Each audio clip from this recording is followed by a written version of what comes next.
to all of you, and I hope you people are taking care of your health and enjoying your life. I'm also doing the same. So, guys, in the last class, we have started the topic of ITC. That is the most important concept under GST because you are allowed credit. आपने जो खरीदा उसका जो GST का tax है उसका आपको credit मिल जाता है. तो ITC क्या बताता है कि किसका क्रेडिट मिलेगा नहीं. वो हमने किया था सेक्शन 17.5 ब्लॉक्ड क्रेडिट. हाँ जी गाइस 17.5 एक सेकेंड गाइस 5 हमने किया था गाइस 17.5 जो था ब्लॉक्ड क्रेडिट. हाँ जी 17.5 ब्लॉक्ड क्रेडिट कि भाई इन चीजों का आपको क्रेडिट नहीं मिलेगा. फिर हमने किया था कंडीशन सेक्शन 16 वाली जिसके अंदर हमने किसको क्रेडिट मिलेगा. Who will be entitled to the credit. Who registered होना चाहिए. पढ़ लेना भैया छोटी छोटी बातें.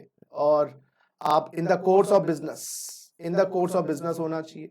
फिर हमने पढ़ी थी बच्चा कंडीशंस, बच्चा पार्टी कंडीशंस, इनवॉइस आ जाना चाहिए. ये सब बातें ये पढ़ना जरा क्या चीज कह रहे हैं. ये पढ़ना जरा ये पढ़ना ये चीज क्या कह रहा है. ये रिसीव गुड्स के नीचे लिखा है. ये क्या कह रहा है. Section my dear lovely friend 16 sub section 2 clause B के नीचे एक्सप्लेनेशन दी हुई है. पढ़ना जरा 16 सब सेक्शन 2 क्लॉज बी के नीचे एक्सप्लेनेशन दी हुई है.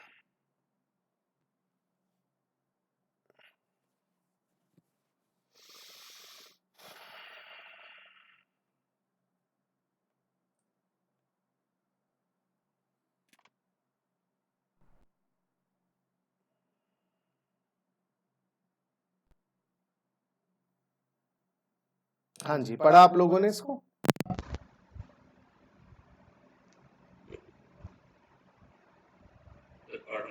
जी पढ़िए पढ़िए पढ़िए.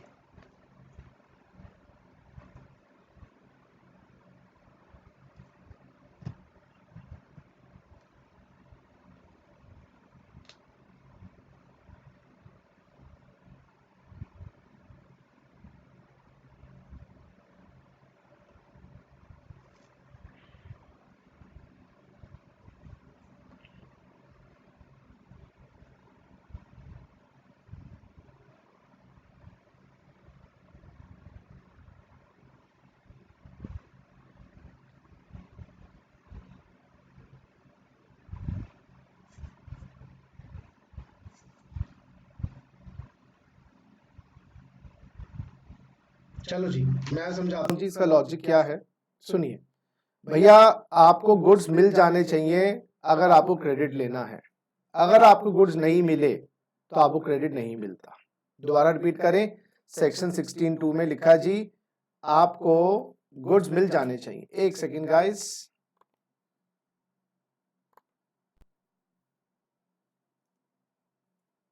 सिक्सटीन 2 कहता है आपको गुड्स एंड सर्विसेज रिसीव हो जाने चाहिए. Goods and services have been received.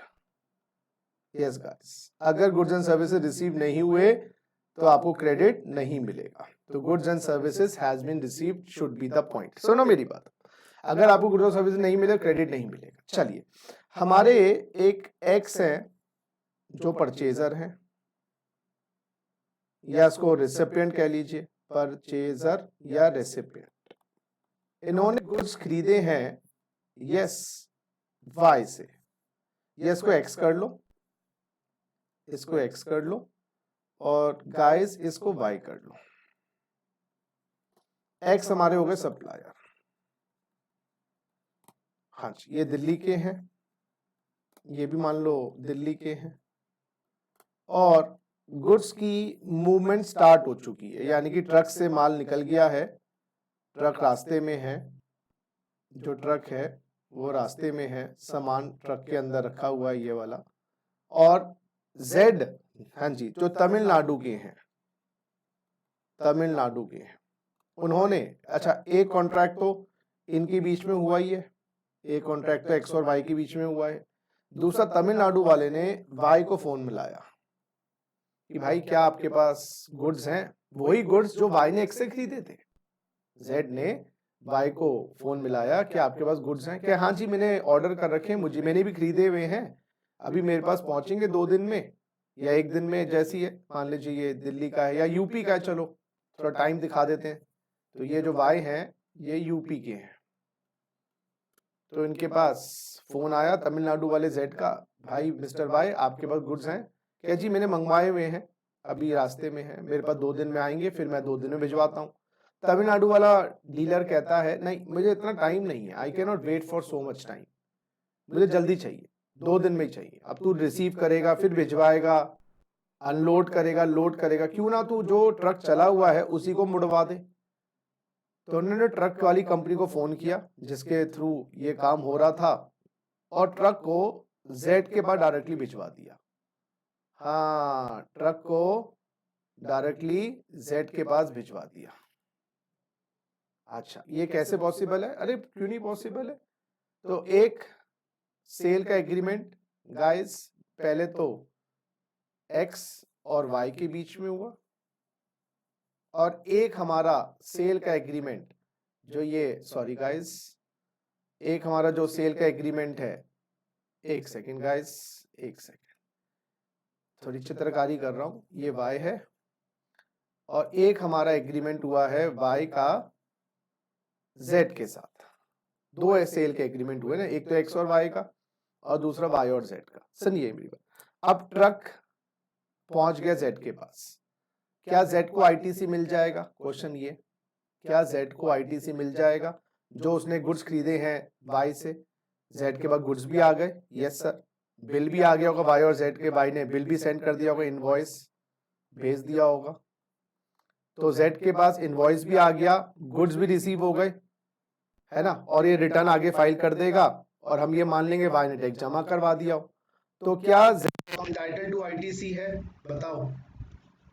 Yes, sir. हाँ entitle to ITC as conditions of 16(2) fulfilled.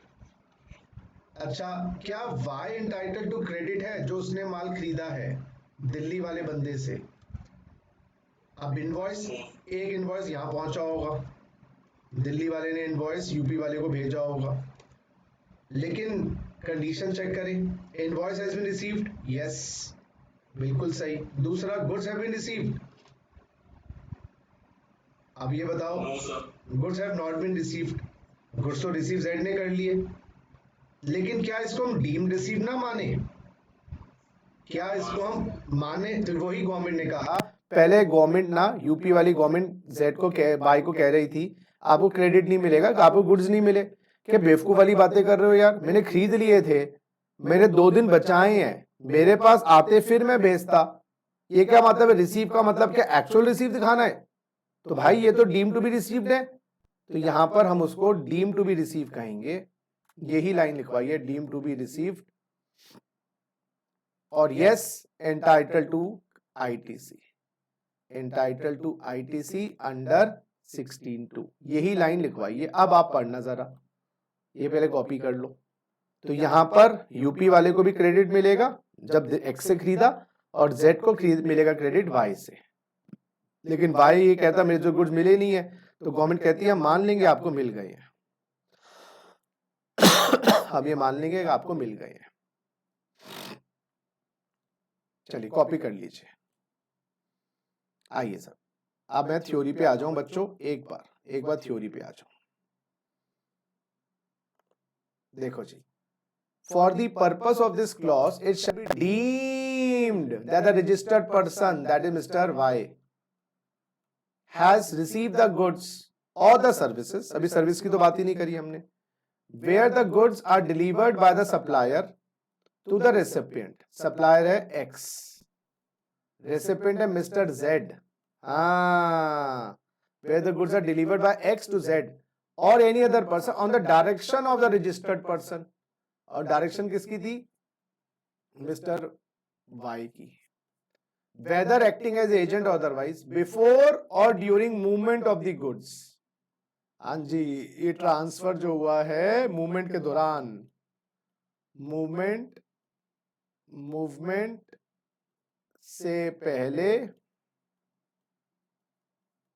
या मूवमेंट के दौरान, या मूवमेंट,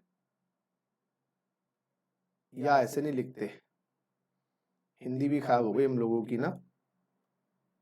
अरे यार एक सेकेंड जी, हाँ जी, तो यहाँ पर लिखा है मूवमेंट के पहले या मूवमेंट के दौरान,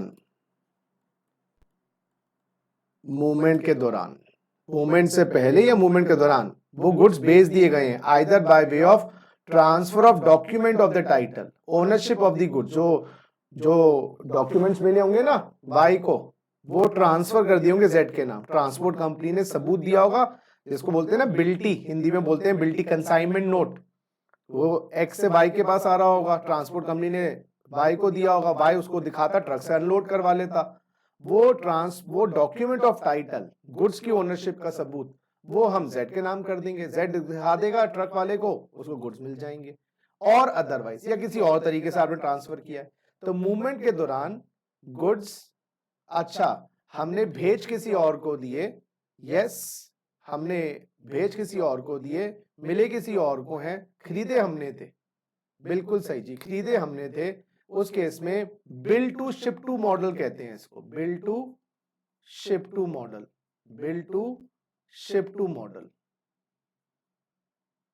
bill to ship to model, bill to किसको हुआ, एक्स ने बिलिंग तो करी है वाई को, लेकिन एक्स शिप करवा देगा, या बीच में हम शिपिंग करवा देंगे, पहले से भी हो सकता था, ये तो डिलीवरी के, ये तो मूवमेंट के दौरान हुआ है, हो सकता है एक्स ने पहले ही बोल दिया हो बिलिंग मुझे करना लेकिन शिपिंग करवाना उसको, तो उस केस में आपको क्रेडिट मिलेगा, चाहे आपको गुड्स रिसीव नहीं हुए, शिपिंग किसी और को हुआ है, बिल टू किसको हुआ है, बिल टू वाई हुआ है, और शिपिंग किसको हुई है, जेड को, बिल किसको कटा है, वाई को, और शिपिंग हुई है जेड को, मैं अपने आप वाई और जेड अपने आप हिसाब कर लेंगे, एक बार एक्स को बोला गया तो भाई आप गुड्स को जेड के पास भिजवाओ।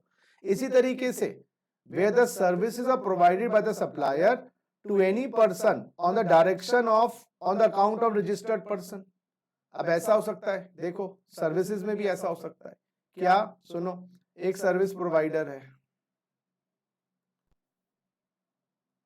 हेड ऑफिस ने बोला कि आप बिल हमें इशू करो, बिल हमें इशू करो, लेकिन सर्विसेज जो प्रोवाइड होंगी वो ब्रांच को होंगी, provided to branch, services provided to branch, तो हेड ऑफिस ने बिल कटवाया है और कहा कि आप सर्विसेज ब्रांच को दो, अब ये नहीं कह सकते हेड ऑफिस को रिसीव नहीं हुई है, हम ये मान लेंगे हेड ऑफिस को रिसीव हुई है, हेड ऑफिस क्रेडिट ले सकता है, तो वे लिखा है ना वेयर द सर्विसेज, अब सुनिएगा, are provided by the supplier, ये सप्लायर है, टू एनी पर्सन, ये एनी पर्सन हो गया जिसको सर्विस प्रोवाइड की गई है, any person, on the direction of, on account of registered person, ये हेड ऑफिस है रजिस्टर्ड पर्सन, तो यहां पर भी क्या हुआ है, बिलिंग कहीं और हुई है और प्रोवाइड कहीं और हुई है, तो क्या हेड ऑफिस को क्रेडिट नहीं देंगे, अरे क्यों नहीं देंगे, तो उसने खुद रिसीव ना करवा के किसी और को करवा ली, मेरी चीज है, मैंने जैसे मैं खुद ना रिसीव करवाऊं किसी और को रिसीव करवा दूं, बात समझ आ गई आपको, हाँ या ना, Yes, sir. तो ऐसे गुड्स या सर्विसेज खुद ना रिसीव करवा के किसी और को रिसीव करवा दो, बिलिंग आपके नाम से हुई है, तो ये कहना गलत है कि आपने रिसीव नहीं किए, भाई मेरे गुड्स थे, मेरी सर्विस थी, मैं ए की जगह बी को दे देता हूँ, क्या दिक्कत है, क्रेडिट मिलेगा, ठीक है, छोटी छोटी बातें आ जाती हैं, 2-2 नंबर 4-4 नंबर के क्वेश्चन में, ये हमने कर लिया, उसके बाद बीच बीच में जो चीजें छोड़ी है वो छोड़ दीजिए, ये 17 1 2 3, यस गाइस 17 1 2 3 भी हमने कर लिया था, जब मैंने बताया था ना एग्जाम सप्लाई बैंकिंग, ये वाला भी कर लिया था 17 4, 74 नहीं करता सर। बैंकिंग का 50% क्रेडिट मिलेगा,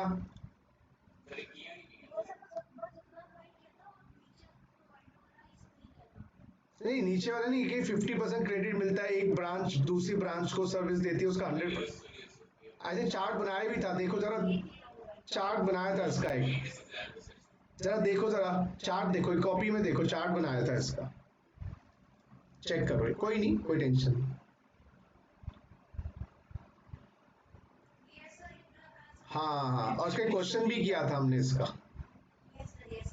हाँ, और ये तो ना जो ये नीचे रूल्स होते हैं ना ये वाले, ये तो उसके Yes. ये तो इसके खाली प्रोसीजर है, इस पे ज्यादा तवज्जो नहीं देना। प्रोसीजर है इसका, तो भाई प्रोसीजर है कि भाई कौन सा फॉर्म में क्रेडिट लेना है, क्या करना है, वो सब छोड़ दो, अभी नहीं। अभी आप मेन मुद्दों पे तो समझो, क्योंकि कॉम्प्लिकेशन चीज 17.5 हमने कर लिया जो आईटीसी का ब्लॉक क्रेडिट है। अब मैं आ रहा हूँ सेक्शन 18 पे। आइए दोस्तों, प्लीज आइए सेक्शन 18 पे। अवेलेबिलिटी ऑफ क्रेडिट, ये इंपॉर्टेंट है, वेरी इंपॉर्टेंट है। Availability of credit in special circumstances क्या चीज है, इसमें कितने बात है। 18(1) सेक्शन है, 18(1), 18(1)(a), 1(b), 18 subsection 1, 18(1)(c), 18(1)(d), चलो 18(1) के चार सब 18(2) ठीक है, 18(3) ठीक है, मुझे लग रहा है 18(3) तक ही है। हाँ जी, 18(4) भी है, ओए होए, 18(5) भी है, 18(6) भी है। कितने सबसेक्शन हो गए भाई? 6 सबसेक्शंस हैं जी। यस, 18(1) से लेकर 18(6), इनको समझने में टाइम लगेगा, इसलिए मैं कह रहा हूं आराम आराम से कर रहे हैं, कोई टेंशन नहीं है। 18(1) से 18(6), availability of credit in special circumstances. आइए जरा 18(1)(a), ITC in case of new registration, इसको मैं प्रैक्टिकली करवाऊंगा, थियोरेटिकली करवाऊंगा तो समझ ही नहीं आएगा। तो हेडिंग डालिएगा section 18(1)(a), availability of credit in special circumstances. Availability of credit, क्योंकि लास्ट क्लास में जब हम क्वेश्चन बैंक कर रहे थे ना, मैंने कहा था क्वेश्चन अभी बाद में कर पाओगे। Availability of credit in special circumstances, और पहला सर्कमस्टांस करो, एक सर्कमस्टांस कर लो पहला, आपको सारा समझ आ जाएगा। एक कर लो कॉन्सेप्ट, 18(1)(b), 1(c), 1(d) सब समझ आ जाए। क्या है? ITC in case of new registration। लिखो भाई, हेडिंग लिखो, ITC in case of new registration। लिखो जी, availability of credit in special circumstances, ITC in case of new registration। लिखो जी,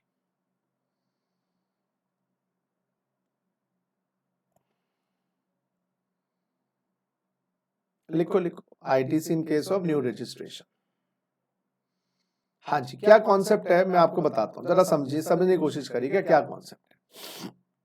बच्चों, अभी रजिस्ट्रेशन का टॉपिक हमने करना है। रजिस्ट्रेशन किसको चाहिए होती है मैं बता दूं। वैसे जैसे इनकम टैक्स में 2.5 लाख, 5 लाख, 3 लाख की लिमिट होती है, उसी प्रकार से जीएसटी में भी आपको 10 लाख, 20 लाख, 40 लाख की लिमिट मिलती है। यस, रजिस्ट्रेशन के लिए, यानी कि अगर आपकी टर्नओवर 10 लाख तक है, 20 लाख तक है, 40 लाख तक है, तो आपको रजिस्ट्रेशन नहीं करवाना। सर कहाँ 10 है, कहाँ 20 है, कहाँ 40 है, वो तो रजिस्ट्रेशन के चैप्टर में करवाऊंगा, बात समझने की कोशिश करिएगा। तो 10 लाख, 20 लाख, 40 लाख तक रजिस्ट्रेशन करवाने की आवश्यकता नहीं है। अच्छा, जीएसटी में ये जो लिमिट होती है हर साल की नहीं होती। क्या मतलब सर? अरे बाबा, इनकम टैक्स में तो हर साल 2.5 लाख की लिमिट मिलती है। 2.5 लाख तक कमाओ, कोई टैक्स देने की जरूरत नहीं है, अगले साल फिर 2.5 लाख तक कमाओ। जीएसटी में क्या होता है, एक बार अगर लिमिट क्रॉस हो गई 10 लाख के ऊपर, 20 लाख के ऊपर, 40 लाख के ऊपर, आप रजिस्टर्ड हो गए। और आप रजिस्टर्ड हो गए तो अगले साल चाहे आपकी टर्नओवर 1 लाख हो, आपको जीएसटी लगाना पड़ेगा। ये नहीं कि हर साल तक 10 लाख तक नहीं लगाना, ऐसा नहीं होता जीएसटी में। Once you are registered forever until you get it cancelled or until it is cancelled by the officer or by yourself। तो कहने का मतलब क्या होता है, एक बार जीएसटी के अम्ब्रेला में आ गए, जीएसटी के अम्ब्रेला में आ गए, आप फंस गए, हर साल लिमिट नहीं मिलती। तो यानी कि अगर आपको जीएसटी से बचना है तो आपको 10, 20, 40 जो भी लिमिट है आपके ऊपर, किसी भी साल वो ऊपर नहीं आनी चाहिए। ये बात पता थी आपको? आप लोगों से क्या बात पता थी? ये सर अच्छा, क्या बात, वेरी गुड यार, झूठ बोल रहा है। हाँ, तो ये इनकम टैक्स की लिमिट्स नहीं है जो हर साल 2.5 लाख, 3 लाख, 5 लाख की मिलती हैं। इस साल 6 का हुआ इनकम, और लता दीदी हैं तो 1 लाख पर टैक्स देंगी, 5 लाख तक तो एग्जेम्प्ट है। अगले साल लता दीदी की फिर इनकम 6 लाख हुई, फिर 5 लाख तक एग्जेम्प्ट है, 1 लाख पे टैक्स देंगी, अगर अगले साल भी लिमिट 5 लाख की मान रहा हूं तो। लेकिन जीएसटी में अगर इस साल 11 लाख की लिमिट, तो वहां पे 10 की लिमिट लग रही है, ये मान लो तुम्हारे पे 10 की लिमिट लग रही है और 10 से ऊपर चले गए, तो क्या तुम रजिस्ट्रेशन करवाने के लिए लायबल हो? यस। और तुम अगले साल तुम्हारी लिमिट 10,000 की है, तुम्हें 10 पे भी जीएसटी लगाना पड़ेगा, क्योंकि रजिस्टर्ड डीलर जीएसटी लगाता है, बात खत्म। ये नहीं कि 10 लाख से, वो तो पहली बार है, जब तक आप बचे हो, ठीक है। अब क्या हुआ, बंदे ने एक बिजनेस स्टार्ट किया था, न्यू बिजनेस स्टार्ट किया था। कब स्टार्ट किया? मान लो 15 दिसंबर 2018 में, ठीक है।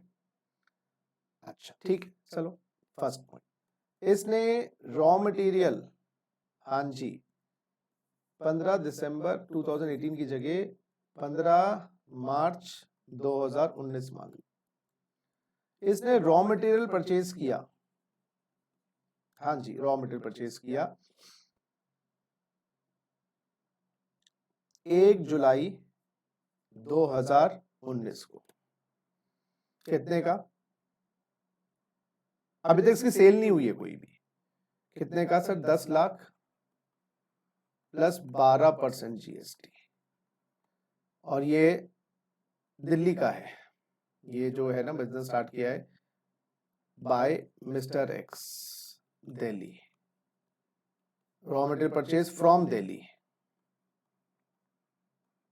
तो आपको ऑब्वियसली पता होगा 6% सीजीएसटी लगा होगा और 6% एसजीएसटी लगा होगा।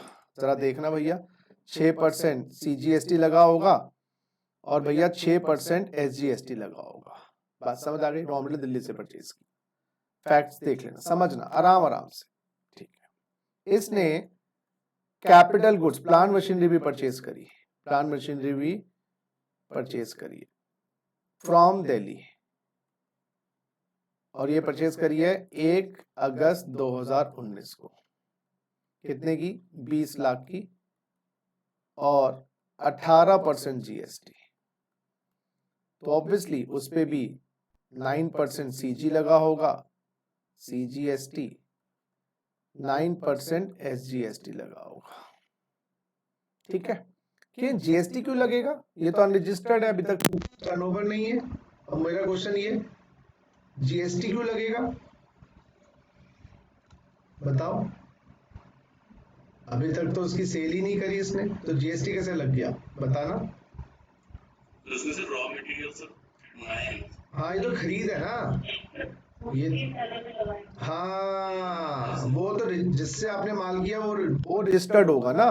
जैसे मैं रजिस्टर्ड हूँ और तुमने नया बिजनेस शुरू किया, तुमने मुझसे माल लिया, मैं तो लगाऊंगा, मैं तो रजिस्टर्ड हूं, तुम नहीं लगाओगे ना जब तुम बिक्री करोगे। अच्छा ठीक है। अब क्या हुआ, दिल्ली में ना 40 लाख की लिमिट है, दिल्ली में 40 लाख की लिमिट है गुड्स सप्लायर के लिए, सर्विस वालों के लिए 20 है, वो सब पढ़ेंगे आगे। 40 लाख की लिमिट है। अब क्या हुआ, इसकी 1 जनवरी 2020 को 40 लाख की लिमिट क्रॉस कर गई, जिसको बोलते हैं एग्रीगेट टर्नओवर। जैसे टोटल इनकम होता है ना उसके अंदर, यहाँ पर एग्रीगेट टर्नओवर देखते हैं, एग्रीगेट टर्नओवर 40 लाख से ऊपर चली गई। हाँ वैसे तो वैल्यूएशन तो अलग चीज है, उसकी 40 लाख से ऊपर aggregate. Is he liable for registration? Yes, now liable for registration with effect from 1/1/2020। 30 दिन में आपको अप्लाई करना होता है registration, 30 days apply for registration, and therefore he applied on 10/1/2020। He applied on 10/1/2020। हाँ जी। नाउ ग्रांटेड रजिस्ट्रेशन, उसको grant हो गया रजिस्ट्रेशन, ग्रांटेड रजिस्ट्रेशन, और 30 दिन में अप्लाई करो तो हम 1 जनवरी 2020 से ही आपको रजिस्टर कर देंगे। जिस दिन आप लायबल थे आपको उसी दिन रजिस्ट्रेशन ग्रांट कर दिया जाएगा। जिस दिन आप लायबल थे गाइस, हम आपको रजिस्ट्रेशन उसी दिन ग्रांट कर देंगे। देखना जरा, लिखना, ग्रांटेड रजिस्ट्रेशन। मेरा क्वेश्चन ये है, क्या अब आगे ये कोई चीजें खरीदता है, मान लो इसने अब क्या किया, सुनो, इसने रॉ मटेरियल परचेज किया, हाँ कब, 10 फरवरी 2020 को, कितने का सर, 15 लाख प्लस, दिल्ली से लिया, दिल्ली से लिया, 15 लाख प्लस 12% जीएसटी, और इसने रॉ मटेरियल, ये R2 कर दो, RM रॉ मटेरियल 2, वो R1, वो RM1 था, RM1, इसको RM1 कर दो, इसको प्लांट मशीनरी 1 कर दो, RM1 PM1, RM2 लिया और प्लांट मशीनरी 2 ली, परचेज्ड 15/2/2020 दिल्ली से ली, 25 लाख प्लस 18% जीएसटी। मेरा क्वेश्चन ये है, मेरा क्वेश्चन आप लोगों से ये है, पहले कॉपी करो, पहले कॉपी करो जी,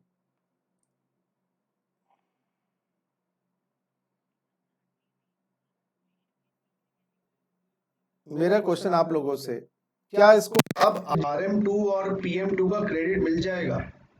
Yes, sir. क्योंकि अभी क्या हो गया, हाँ, और 16(1) में लिखा है रजिस्टर्ड को क्रेडिट मिलता है, लेकिन जो ये गाइस RM1 है और PM1 है, इसको क्रेडिट मिल जाएगा? No, sir. नहीं नहीं, क्योंकि ये अनरजिस्टर्ड था, ये 1/7/2019 को अनरजिस्टर्ड था। कंडीशन क्या लिखी है, जब आप आउटपुट पे जीएसटी लगाते नहीं हो, आउटपुट पे जीएसटी लगाते नहीं हो, तो आपको इनपुट पे क्रेडिट क्यों मिलेगा? तो अभी तक आपकी जब टर्नओवर 40 से ऊपर गई नहीं थी 31 दिसंबर तक, तो 1 जनवरी 2020 से 40 के ऊपर गई, तो जब 40 के ऊपर गई तो रजिस्टर करवाया आपने अपने आप को। अब रजिस्ट्रेशन के बाद जो भी आपका माल होगा उसका क्रेडिट मिलेगा, लेकिन जब आप अनरजिस्टर्ड थे या आप नॉन रजिस्टर्ड थे, तो उस टाइम पे जीएसटी था ही नहीं आपके ऊपर, तो फिर आपको आईटीसी कैसे मिल जाएगा? Just like you and me, हम लोग अनरजिस्टर्ड है, मान लो पर्सनली जाके कोई वाटर प्यूरिफायर खरीद लाएं, वाटर प्यूरिफायर, या कोई हम रेस्टोरेंट में खाना खा लेते हैं, या हम बहुत सारे जगह जीएसटी देते हैं खरीदने पर, हमें क्रेडिट नहीं मिलता, क्योंकि एक तो हम रजिस्टर्ड नहीं है ना, हमने उसको पर्सनल पर्पस के लिए लेना है, तो रजिस्टर्ड भी होना चाहिए और कॉमर्शियल पर्पस के लिए भी लेना चाहिए। तो यहाँ पर ले तो रहा था ये कॉमर्शियल पर्पस के लिए RM1 और PM1, लेकिन इसको क्रेडिट इसलिए नहीं मिला क्योंकि अनरजिस्टर्ड है। तो इसके जब दिल्ली ही टूट गया तो जी कर क्या करेंगे? तो जब जीएसटी है ही नहीं तो आईटीसी लेकर क्या करोगे?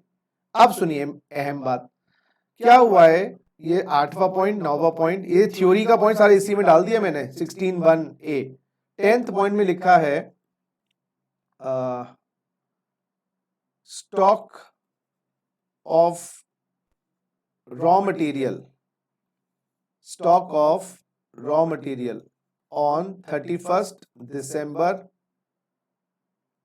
बेटा इसको हम, ये एक सेकेंड, 1/7/19, ये डाइवर हो गया 20, ठीक है, तो 31 दिसंबर 19 को उसने स्टॉक बनाया, देखा कि कितना मेरे रॉ मटेरियल का स्टॉक पड़ा है, एक दिन पहले, 1 day before he became liable, 1 day before he became liable, 1 day before he became liable उसने स्टॉक बनाया, ठीक है, एक सेकंड दीजिए मुझे, 1 day before he became liable, एक सेकंड दीजिए मुझे,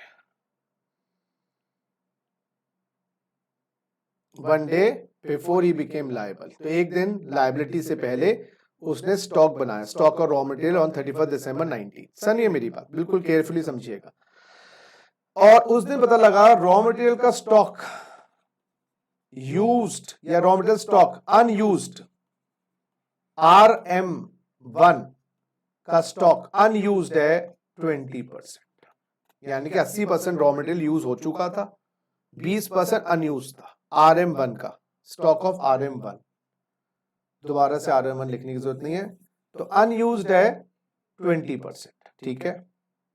अच्छा, utilized in work in progress, और वर्क इन प्रोग्रेस जो है वो है अप्रोक्सीमेटली 10%।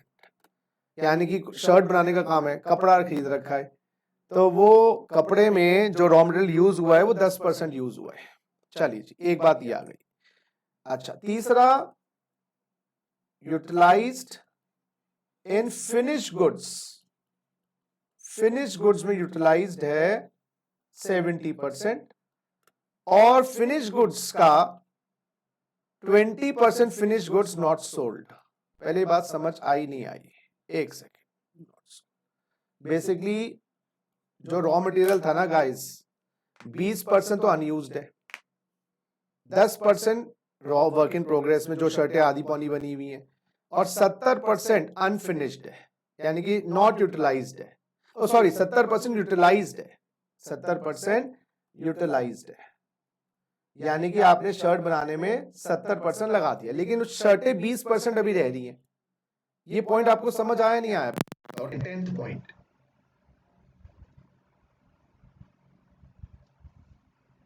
तो ये 10 पॉइंट फ्रॉड वाला पूरा। जैसे बेसिकली क्या है, मैं मानूं आपके पास 100 किलो का रॉ मटेरियल है, 200 किलो तो अभी यूज नहीं किया, 100 में से 20, यानी कि 20 किलो यूज नहीं किया, 10 किलो 100 में से वो आपने आधी पौनी शर्टों में अभी लगा रखा है, और रह गए 70 kilo raw material finish goods बनाने में लग गया।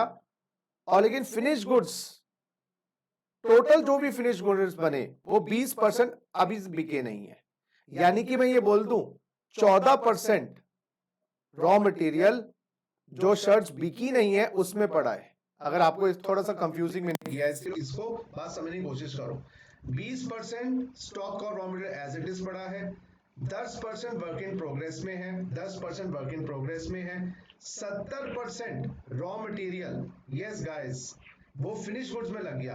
अगर सारे फिनिश गुड्स बिक जाते बात ही खत्म, लेकिन 20% फिनिश गुड्स बिके नहीं है।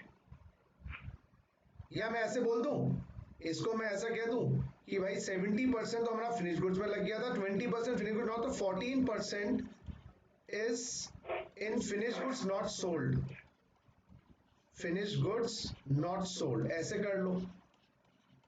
और यानी कि आपका, सुन लो मेरी बात, यानी कि इसका 56% इन फिनिश गुड्स सोल्ड, ऐसे देखो अब समझ आ जाएगा।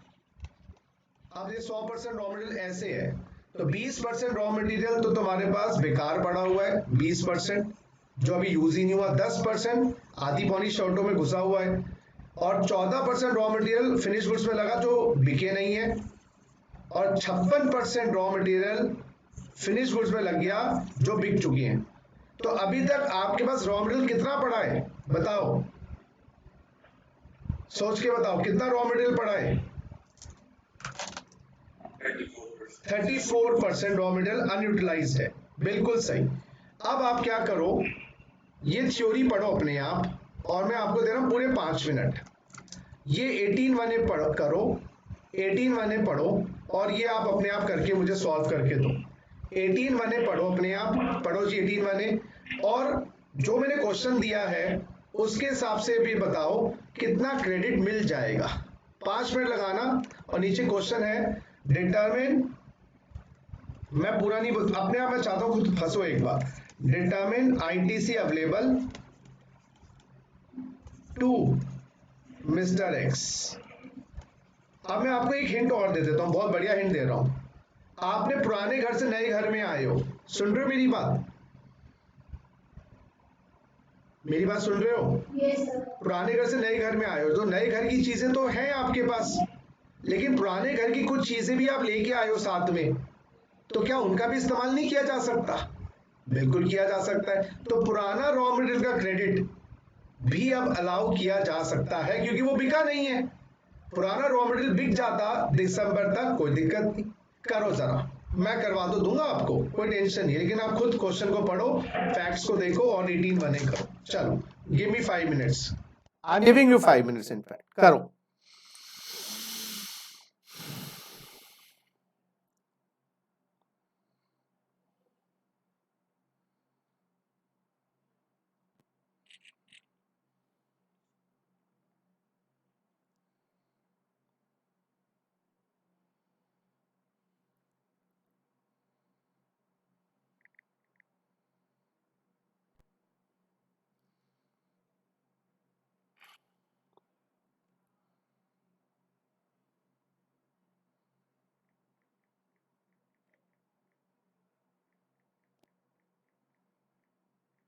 करो जी करो। सर आईडीसी नहीं मिलेगा यहाँ पे। नहीं, नए का तो मिलेगा, पुराने का मिले ना मिले, आप अपनी अकल से कुछ तो आंसर निकाल के दो। मैं वही तो चाह रहा हूँ कि खुद कुछ तो आंसर निकालो।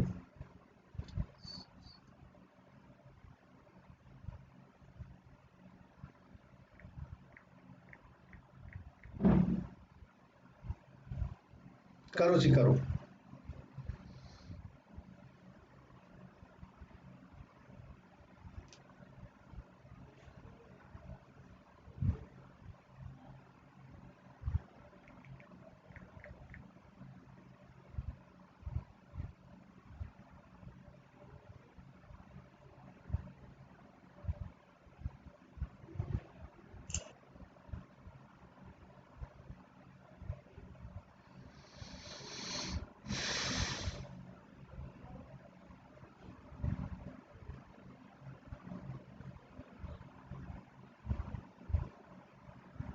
थ्योरी पढ़ो पहले।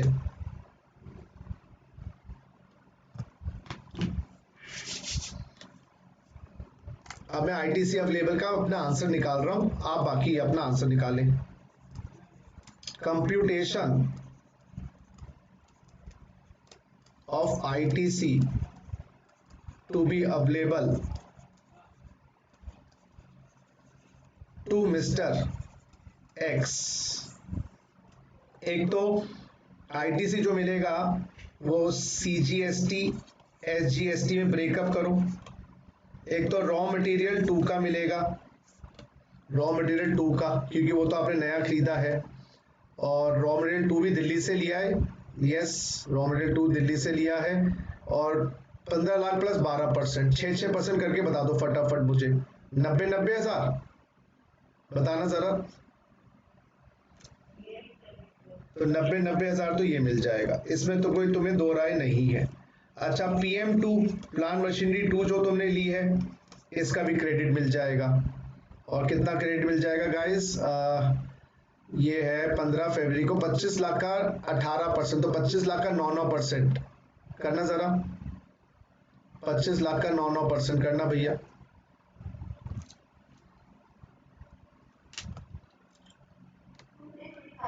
$2,25,000।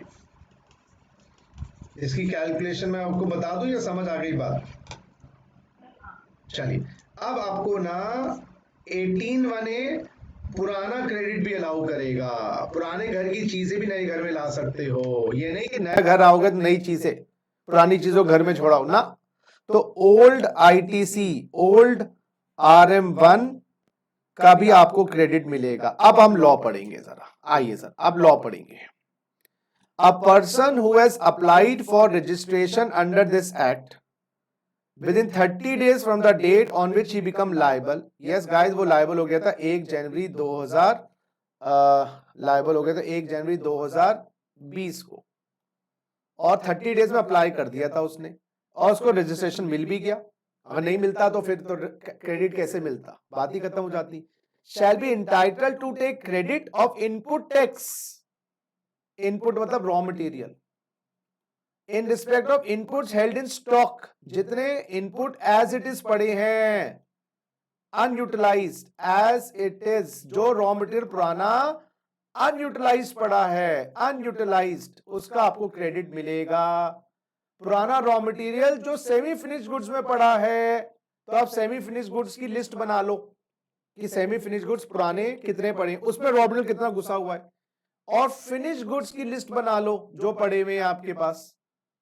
तो जो कपड़ा यूज नहीं हुआ, जो कपड़ा आधी पौनी शर्टों में लगा हुआ है, और जो कपड़ा फिनिश शर्ट्स में पड़ा है, जो अभी स्टॉक में पड़े हैं, कभी लिस्ट बनानी है on the day immediately preceding the date from which he becomes liable to pay tax under the provision of the act.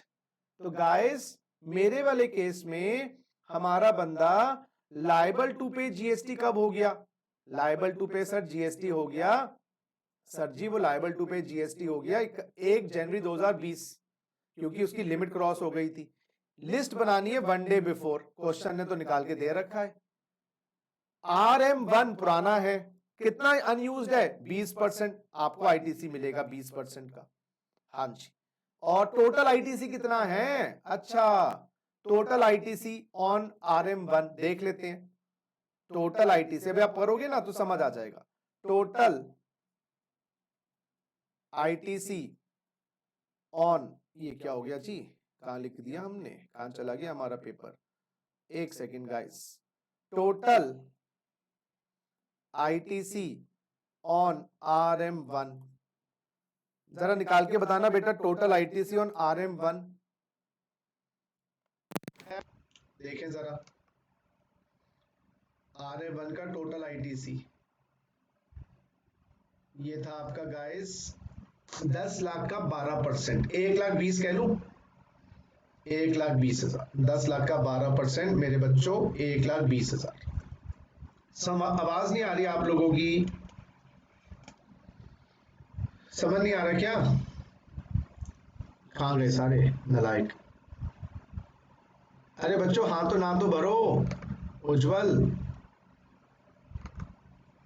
Shaurya, sir आ रहा है। अच्छा वो यार मैं बोल रहा हूँ ऑनलाइन में बीच बीच में आपको आवाजें निकालनी है अलग अलग टाइप की। उज्जवल, यस सर। समझ आ रही है बात? सर समझ आ गई सर। अच्छा ठीक है, मुझे ना ऐसा लगता है कि आप लोगों का सबका ना ब्रेन लेवल बड़ा कम है, इसलिए मैं बार बार पूछता रहता हूँ। वैसे तो मुझे पता है तुम लोग इंटेलिजेंट हो सारे। अब टोटल आईटी से मैं स्टार्ट करूँ, बोल रुकूंगा नहीं, 1,20,000। अब जो कितना रॉ मटेरियल रह रहा है सर, रॉ मटेरियल रह रहा है 20%, इसका भी क्रेडिट मिलेगा। वर्क इन प्रोग्रेस पड़ा है, हाँ उसमें रॉ मटेरियल कितना घुसा है 10%, 30% का क्रेडिट मिलेगा। और फिनिश्ड गुड जो बिकी गए, जो घर में पुराने घर में चीजें टूटी गई, वो नए घर में कहां से लाओगे? पुराने घर की चीजें बची हुई है, 14% ये मिल जाएगा।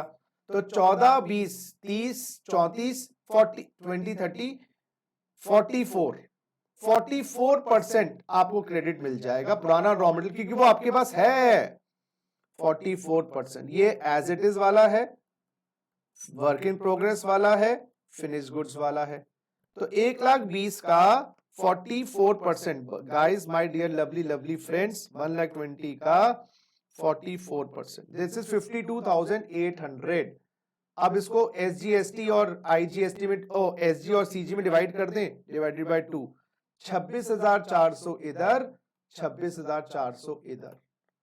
अच्छा, और जो सर जी 56% है वो तो बिक ही गया। 56% तो आपका शर्ट में लगा, शर्ट बिक चुकी है, पुराने घर में चीज टूट चुकी है, वो नए घर में कैसे शिफ्ट कर दोगे? तो पुराना क्रेडिट शिफ्ट कर रहे हैं, जो मिला नहीं लेकिन बचा हुआ माल है ना। अब ये बचा हुआ माल बिकेगा तो अब ना इसमें GST लगेगा ना, समझने की कोशिश करो। ये work in progress finish goods में बनेगा, फिनिश गुड्स में GST लगेगा। और जो फिनिश गुड्स रेडीमेड पड़े 31 दिसंबर को वो बिकेंगे, उस पर भी GST लगेगा। तो जब GST लगेगा तो उसको बनाने के लिए जो रॉ मटेरियल लगा उसका क्रेडिट क्यों ना दे?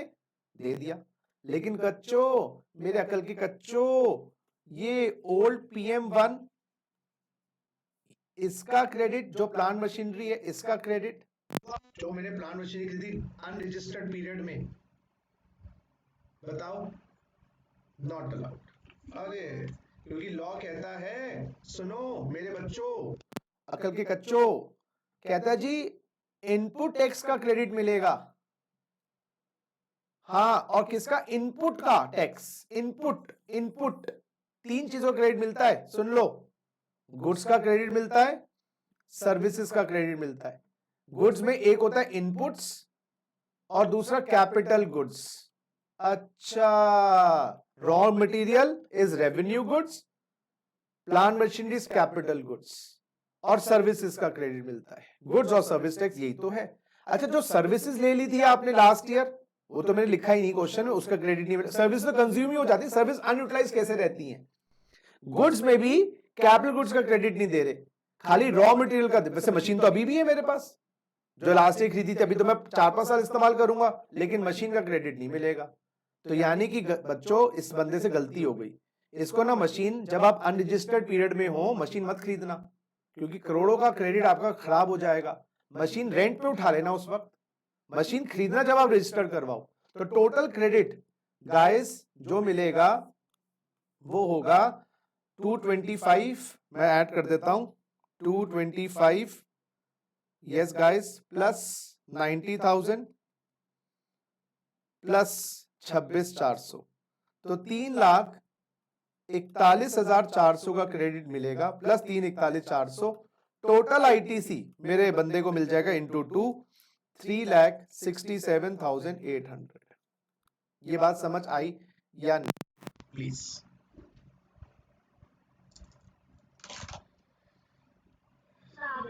हाँ जी, सौम्या,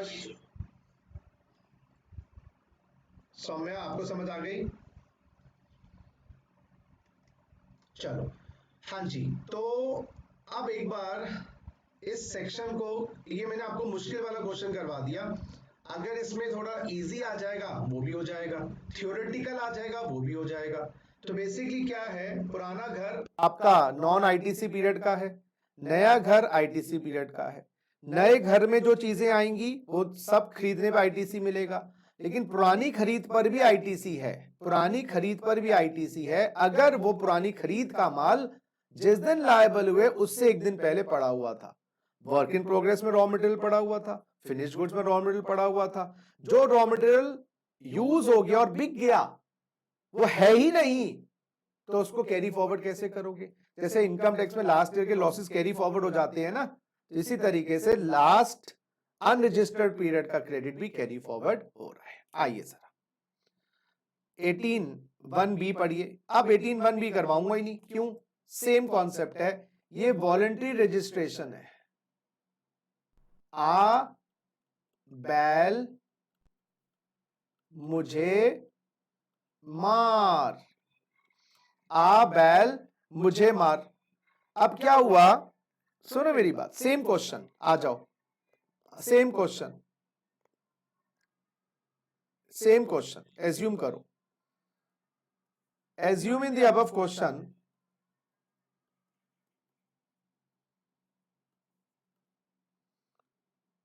हाँ जी, limit of 40 lakhs was not crossed। तो गाइस वो लायबल तो नहीं है रजिस्ट्रेशन करवाने के लिए, हाँ, बट मिस्टर एक्स जो भी है, he applied for voluntary registration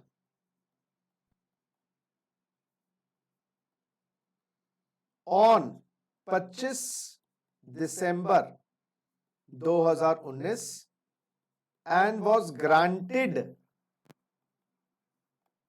registration on 1 January 2020।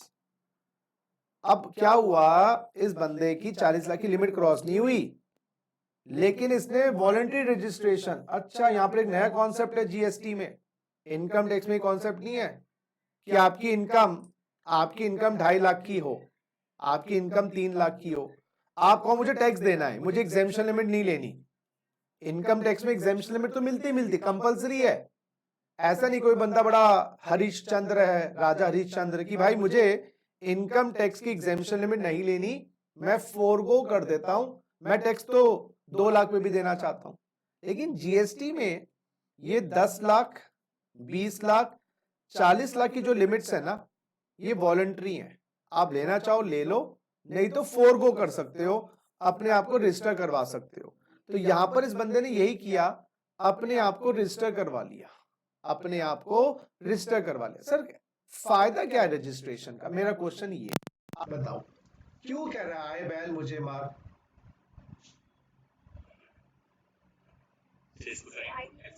हाँ, बहुत बढ़िया बच्चों, मेरे very good, I am so impressed, क्योंकि इसको आईटीसी का क्रेडिट मिल जाएगा, क्योंकि हो सकता है ये खरीदता हो बहुत तगड़ा माल जिसपे टैक्सेस लगते हो, आउटपुट पे टैक्स होता नहीं है।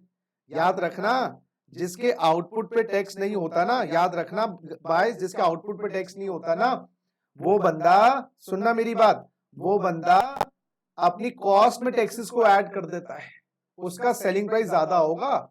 अगर मैं अनरजिस्टर्ड डीलर हूं और मेरे आउटपुट पे टैक्स नहीं है तो मुझे आईटीसी नहीं मिलता, मेरी खरीद ज्यादा महंगी होगी as compare to a person जो क्रेडिट लेता है, तो मुझसे कंपनियां खरीदती नहीं माल, क्योंकि मैं कॉस्ट में ऐड करता हूं टैक्सेस को, क्रेडिट मिलता नहीं, इसलिए मैंने कहा आ बैल मुझे मार, I am biting the dust, मैं क्या करूं।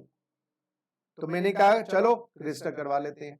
तो मैंने अप्लाई किया 25 दिसंबर 2019 को और मुझे रजिस्ट्रेशन मिला 1 जनवरी 2020 को। अब आप पढ़ना जरा, ये क्या कहता है लॉ।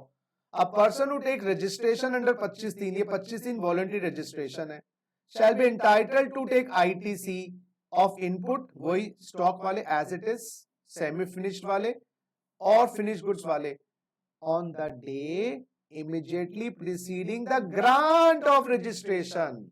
अब सुनो मेरी बात, सुनो मेरी बात, मेरी बात सुनो। ग्रांट ऑफ रजिस्ट्रेशन से एक दिन पहले, तो आपको रजिस्ट्रेशन ग्रांट कब हुआ? ग्रांट हुआ 1 जनवरी 2020 को।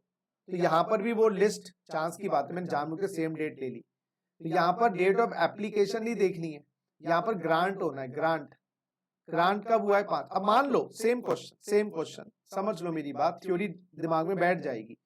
यहां पर डेट ऑफ रजिस्ट्रेशन तो आपकी एक है, लेकिन ग्रांटेड रजिस्ट्रेशन जो आपको ऑफिसर ने दिया है ऑन 15 जनवरी 2020 या 13 जनवरी 2020, तो यहां पर हमें granted registration on 13 with effect from, registration आपको ग्रांट हुआ है, सुनो मेरी बात, रजिस्ट्रेशन आपको ग्रांट हुआ है 13 जनवरी 2020 को, लेकिन इफेक्टिव डेट, हाँ इफेक्टिव डेट जब आप लायबल थे, हाँ जी मैं इसको हटाई दूं यहां से, ये लो, तो रजिस्ट्रेशन ग्रांट हुआ 13 को, लेकिन इफेक्टिव डेट थी जब लायबल हुए उससे एक दिन पहले, और लायबल कब थे? 1/1 को, हाँ लायबल कब थे? 1/1 को। तो हमने लायबल से एक दिन पहले देखा, ग्रांट से पहले नहीं देखा। लेकिन यहां पर गाइस जो अभी 16(2) और 16(1)(b) जो मैं करवा रहा हूं, यहां पर हमें एक दिन देखना है जब आपने अप्लाई किया या जब लायबल थे वहां नहीं, जब वो ग्रांट हुआ उससे एक दिन पहले। तो यहां पर जो स्टॉक की लिस्ट बनेगी on 31 December 2019, 1 day prior to grant. ये बस टेक्निकल सी बात है, आंसर सेम ही आएगा आपका, आंसर मैंने सेम ही लेना है, मैं अलग क्वेश्चन नहीं बना रहा, वही कर रहा हूं। बस वहां पर एक दिन लायबल से पहले स्टॉक का बनाना, ग्रांट कब हुआ वो नहीं देखना क्योंकि 30 दिन में आपने अप्लाई कर दिया। यहां पर एक दिन पहले जब आप लायबल थे वहां नहीं, जब आपको ग्रांट हुआ। ये बात क्लियर है? Yes, sir. चलो, तो टेक्निकल सी बात है बस। मेन बात यह है कि यहां पर एक दिन पहले जब लायबल नहीं, जब आपका मन किया, जब नहीं, जब सर्टिफिकेट मिला उससे एक दिन पहले, वहां पर सर्टिफिकेट 15 को मिला लेकिन लायबिलिटी थी 1 को, उससे एक दिन पहले। आइए 18(1)(c) करेंगे अब, सब एक मिलते जुलते हैं। आइए अब आ रहा है जी ITC in case of shifting from composition scheme to normal scheme. Guys आप शिफ्ट करवा रहे हो composition scheme to normal scheme. एक हम सेक्शन 10 आएगा हमारा कॉम्पोजिशन स्कीम का, ये चैप्टर नंबर देखना कौन सा है हमारे लिस्ट के अंदर, इसमें प्लीज देख के बताना, देख के बताना ये चैप्टर नंबर कौन सा है। Eight है। Chapter number 8, chapter number 8। ठीक है, ये मैं आपको करवाऊंगा एक chapter number 8, yes chapter number 8 करवाऊंगा कॉम्पोजिशन स्कीम। मोटा मोटा मतलब कॉम्पोजिशन स्कीम में जो बंदा होता है वो जीएसटी लेवी नहीं करता, जीएसटी नहीं लगाता। सर ये कौन बंदा होता है? अरे जिसकी लिमिट 10, 20, 40 से ऊपर है, सरकार कहती है जीएसटी में आ गए, धप्पा हो गया तुम्हारा, क्या जी मर जाऊंगा मैं, छोटा व्यापारी हूं, मान ली लिमिट क्रॉस हो गई। तो एक और बीच का रास्ता है, देखो जो बंदे जीएसटी में है ही नहीं वो तो बचे रह गए, जो है वो फंसे रह गए, लेकिन एक बीच का रास्ता है कि तुम जीएसटी में होंगे भी और बचे रहोगे, वो कॉम्पोजिशन स्कीम है। तो अनरजिस्टर्ड एक ऑप्शन है, रजिस्ट्रेशन दूसरा ऑप्शन है, और गाइस तीसरा ऑप्शन आपके पास है कि आप कॉम्पोजिशन स्कीम में आ जाओ। इसमें क्या होता है, आपकी लिमिट 10, 20, 40 के नीचे है कोई दिक्कत नहीं, 10, 20, 40 से ऊपर चली गई अब आपको लग रहा है जीएसटी लगाना पड़ेगा, इकट्ठा करना पड़ेगा, जमा करवाना पड़ेगा, रिटर्न फाइल करनी पड़ेगी। पागल हो जाऊंगा यार, किताबें बनानी पड़ेंगी। गवर्नमेंट कहती है ऐसा करो, हम आपको कॉम्पोजिशन स्कीम में डाल देते हैं। अगर आपकी चॉइस हो तो क्या क्या फायदा होगा? आप जीएसटी लगाना मत, ठीक है, कलेक्ट मत करना, बस डिपॉजिट करवा देना। क्या ये क्या बात हुई? मैं लगाऊं नहीं, कलेक्ट क्या अपनी जेब से, ओन पॉकेट। लेकिन फिर फायदा क्या हुआ? इससे तो बेटर मैं लगा लूं। नहीं, यहां पर जीएसटी के रेट्स 1%, 5% और 6% कर रखे हैं खाली। तो आपकी अगर टर्नओवर है 1 करोड़, तो 1 लाख रुपए में जेब से दे देना यार 1 लाख तो तुम्हारे सीए ले जाएगा अगर तुम जीएसटी में आ गए तो। रिटने भरने के, अकाउंट्स बनाने के फायदा क्या है? इनको कोई बुक्स ऑफ अकाउंट्स नहीं बनानी। अच्छा, और इनकी रिटर्न भी क्वार्टरली है, मंथली की जगह, और टैक्सेस भी इनको क्वार्टरली जमा करवाने, मंथली की जगह। इनको क्वार्टरली टैक्सेस जमा करवाने हैं, क्वार्टरली, और इनकी रिटर्न भी एनुअल है। In fact taxes quarterly, return annual है। रिटर्न एनुअल कर दी गई है इनके लिए। जो लोगों के लिए मंथली क्वार्टरली होती है, इनके रिटर्न एनुअली और taxes monthly, taxes quarterly. Taxes एक तो सुनो मेरी बात, समझाऊंगा डिटेल में बाद में। क्वार्टरली रिटर्न, मंथ ईयरली, 1 साल में 1 रिटर्न। नॉर्मली टैक्सेस मंथली होते हैं, रिटर्न भी मंथली होता है, और बुक्स ऑफ अकाउंट्स बनाने नहीं। एक नुकसान और है, आईटीसी नहीं मिलेगा, तो आपको ये पूरा अपनी जेब से जमा करवाना पड़ेगा। तो बंदा सोचता है यार मेरी 1 करोड़ की टर्नओवर में हर साल 40-50 के खर्चे तो वैसे ही हो जाते हैं, तो 1% देकर शांति तो है, अपनी जेब से दे दूंगा। और अपनी जेब से भी क्यों, थोड़ा सेलिंग प्राइस बढ़ा दियो, 100 की चीज 101 कर दियो। सीधी सी बात है ना भाई, 1 करोड़ का माल बेच रहे, 1 करोड़ 1 का बेच ले, तो वहां से 1 लाख रुपए तुम्हें मिल जाएंगे। तुम बोलना मत कि ये टैक्स है।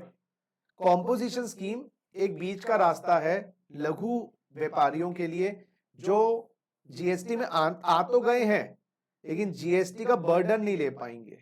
तो उनको एक शॉर्टकट तरीका, अगर ऐसा पीजीबीपी में भी था, अगर कुछ याद आया आपको, business profession chapter income tax में था, उसमें भी एक ऐसे सेक्शंस थे कि हमने शॉर्टकट दे दिया था, इनकम निकाल लो अपनी।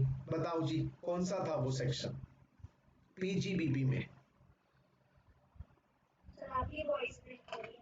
अच्छा, अरे अरे अरे, रुको रुको, मैं 1 सेकंड गाइस, देखिएगा आप वॉइस को एक बार कंफर्म करो। वॉइस ठीक है? जरा सौम्य शौर्य मुझे बताना जरा एक बार। वो भी हो रही है। तो मुझे 2 मिनट का टाइम दीजिए, मैं राउटर को रीसेट करता हूँ, फिर मुझे 2 मिनट का टाइम पूरा दीजिए। 2 मिनट का टाइम दीजिए।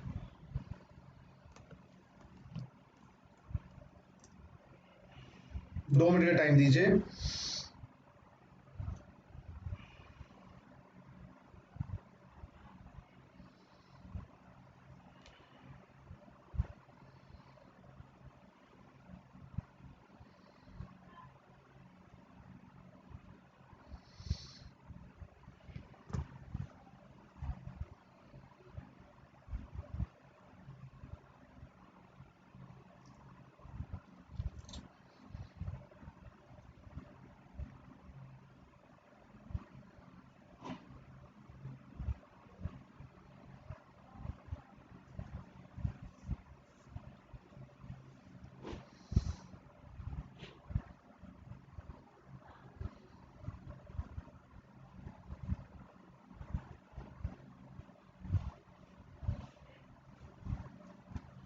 दो मिनट का टाइम दीजिए गाइस।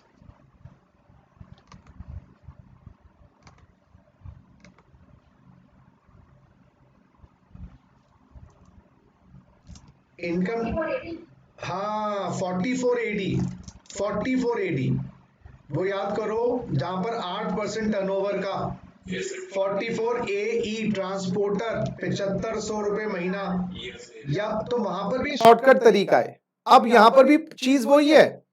अभी आप कॉम्पोजिशन स्कीम में थे, सुनो मेरी बात, आपने रॉ मटेरियल खरीदे, प्लांट मशीनरी खरीदी, क्रेडिट नहीं मिला।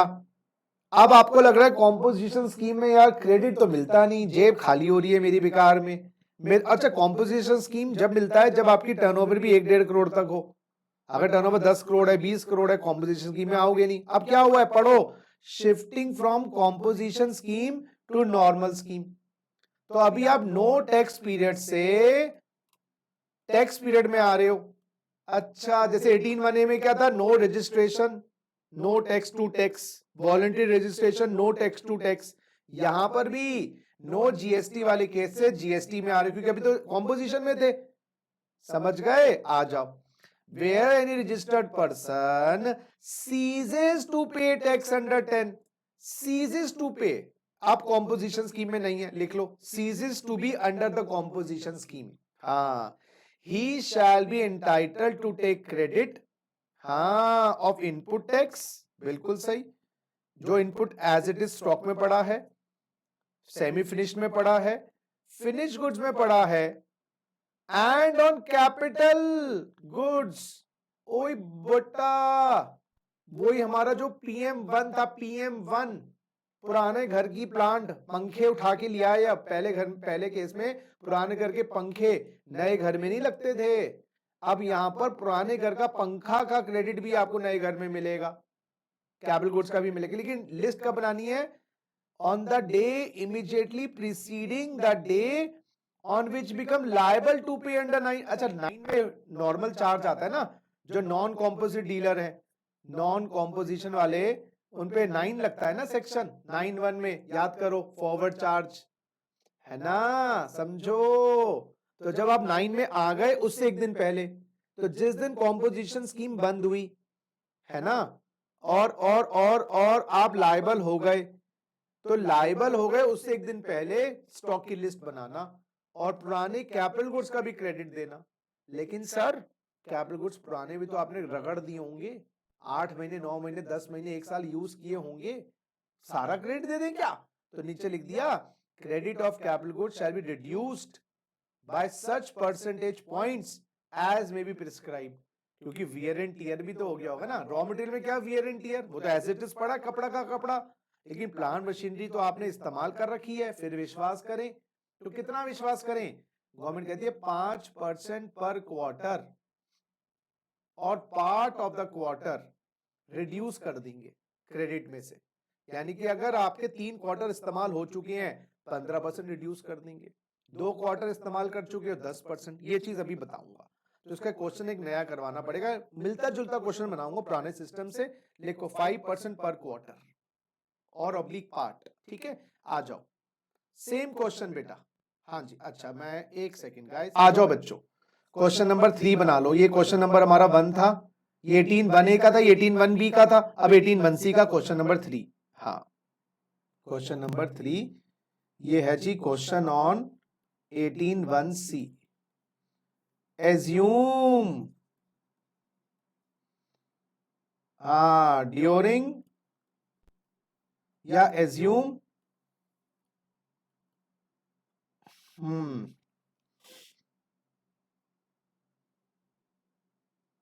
he was under composition scheme up to 31st December 2019 and became liable under normal scheme of section 9, normal scheme of section 9 with effect from 1/1/2020। अब आपको आईटीसी पहले तो मिला नहीं होगा, determine ITC to be allowed. इसमें मैं बताऊं बच्चों, मेरे प्यारे प्यारे लड्डू गोपाल, सुनो मेरे बच्चे, सुनो सुनो सुनो। तो ये कॉम्पोजिशन तो अभी तक तो क्रेडिट लिया नहीं होगा, तो मेरे हिसाब से तो यहां तक तो आंसर सेम चलेगा। ये वहां तक तो, ये जो ये आंसर है 341,400, बस यहां पर और यहां पर आपको क्रेडिट और मिल जाएगा। तो मैं क्या करता हूं, आपका ये 90, 2, 25, 26, 400 ये तो लिख लेता हूं। 4th आइटम आपको दूंगा करने के लिए, 4th आइटम तुम निकालना अपनी अकल लगा के, ठीक है। सो CGST, SGST, पहले तो रॉ मटेरियल 2 का क्रेडिट मिलेगा, PM 2 का क्रेडिट मिलेगा, रॉ मटेरियल 1 का क्रेडिट मिलेगा, और बच्चों तुम्हें PM 1 का क्रेडिट निकालना है जो अब कैरी फॉरवर्ड हो रहा है। और ये फिगर्स मैं डाल देता हूं आप लोगों के बेनिफिट के लिए। गाइस 90 2 25 26 400, 90 2 25 26 400, 90 2 25 26 400, 90 2 25 26 400। और डेट की लिस्ट कब बनानी है? जिस दिन नॉर्मल स्कीम में आए हो उससे एक दिन पहले। मैं जान के डेट सेम ले रहा हूं क्योंकि मेरा क्वेश्चन ओरिजिनली वाला, डेट्स तो आपकी अलग अलग होंगी, मैं जानबूझ के क्वेश्चन को मुश्किल ना हो जाए इसलिए।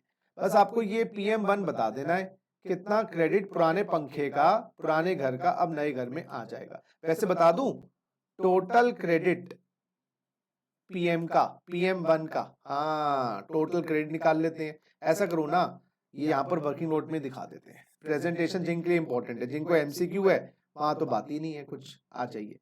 अच्छा PM1 का टोटल क्रेडिट मेरे हिसाब से मेरे बच्चों 20 लाख का 18%, 20 लाख का 18%। वर्किंग नोट PM1 का टोटल क्रेडिट 20 लाख का 18%, 3,60,000। करो जी, कितना इसमें रिड्यूस हो जाएगा और कितना एलिजिबल हो जाएगा? अब आप अपनी अकल लगा के बताओ।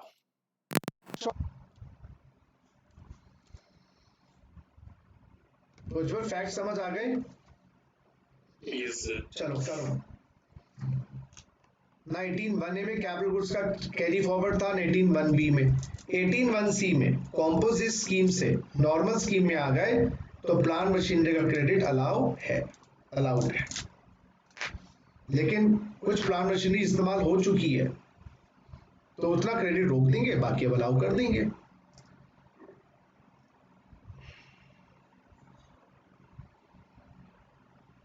So 45 plus rent.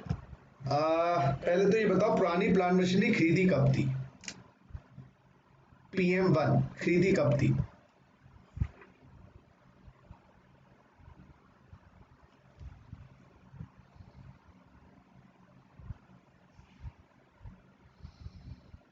डेट बता दो।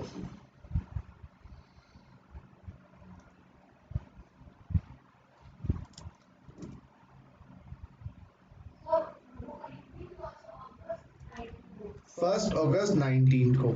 और स्टॉक की लिस्ट कब बन रही है?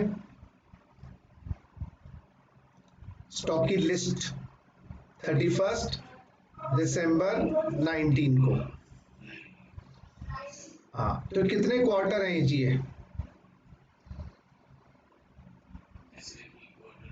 अच्छा क्वार्टर हमने ना जनवरी फरवरी मार्च अप्रैल मई जून जुलाई अगस्त सितंबर अक्टूबर नवंबर दिसंबर ऐसे काउंट करने हैं।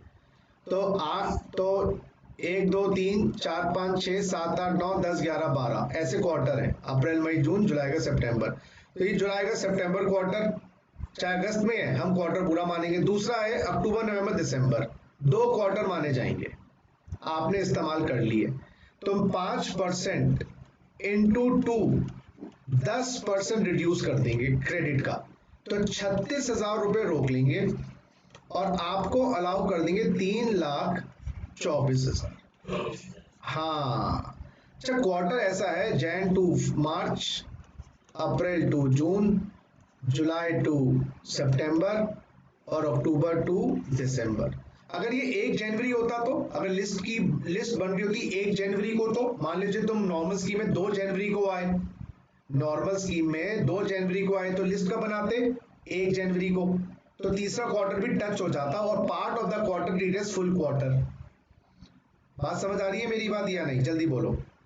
Yes sir. अच्छा एक बात और याद रखना, GST में कैपिटल गुड्स की लाइफ 5 इयर्स है, ऐसे है तो हम 20% इंटू 5 100% मानते हैं और एक साल में 5 कर दिया, तो एक साल में हम ये मानते हैं 20% मशीन प्लांट खत्म, 5 साल में 100। तो GST में लाइफ 5 साल मानी गई, ये 5% ऐसे आया है। अच्छा, 5 5 5 5 20, अगले साल के 5 5 5 5 20, तो 2 क्वार्टर तुम्हारे पास थी, 2 क्वार्टर तुम्हें क्रेडिट खत्म, क्योंकि हम ये मानते 10% लाइफ खत्म, 90% लाइफ बची है, तो 90% क्रेडिट दे दिया। ऐसे भी कर सकते हो, ये 90% क्रेडिट मिल गया। अब इसका आधा आधा कर दो, है ना, डिवाइडेड बाय 2, तो ये हो गया भाई 1,62,000 और 1,62,000। बोलो बात समझ आई नहीं आई? अब 1,62,000 इधर डाल दो, 1,62,000 इधर डाल दो, आपका आईटीसी ये आ गया, जो अब आपको नॉर्मल स्कीम में मिलेगा। बोलो बात समझ आ गई नहीं आ गई? Yes, sir. Yes, sir. ये कॉन्सेप्ट 18(1)(d) का, 18(1)(c) का, कि आप नो टैक्स से टैक्स वाली स्कीम में आ गए, आप कॉम्पोजिशन से नॉर्मल स्कीम में आए। रजिस्ट्रेशन, नो रजिस्ट्रेशन में कैपिटल गुड्स नहीं मिलता, यहां पर कैपिटल गुड्स मिल गया। तो यानी कि अगर कॉम्पोजिट डीलर हो, मशीनें खरीद सकते हो, कोई नहीं, क्रेडिट आगे ट्रांसफर हो जाएगा। लेकिन नॉन रजिस्ट्रेशन स्टेज पे मशीनें मत खरीदना, plant machinery furniture capital goods मत खरीदना। गवर्नमेंट क्रेडिट ट्रांसफर नहीं करती है, गवर्नमेंट क्रेडिट ट्रांसफर नहीं करती। चलिए आइए, कितना इजी है बताओ, मुश्किल लग रहा है? इजी ये चीज है।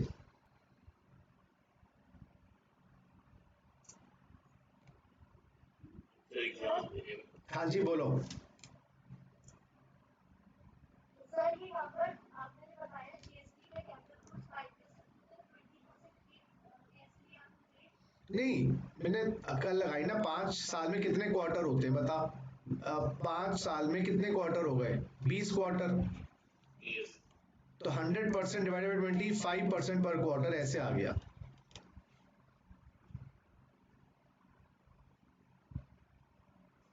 नहीं बात समझ आई?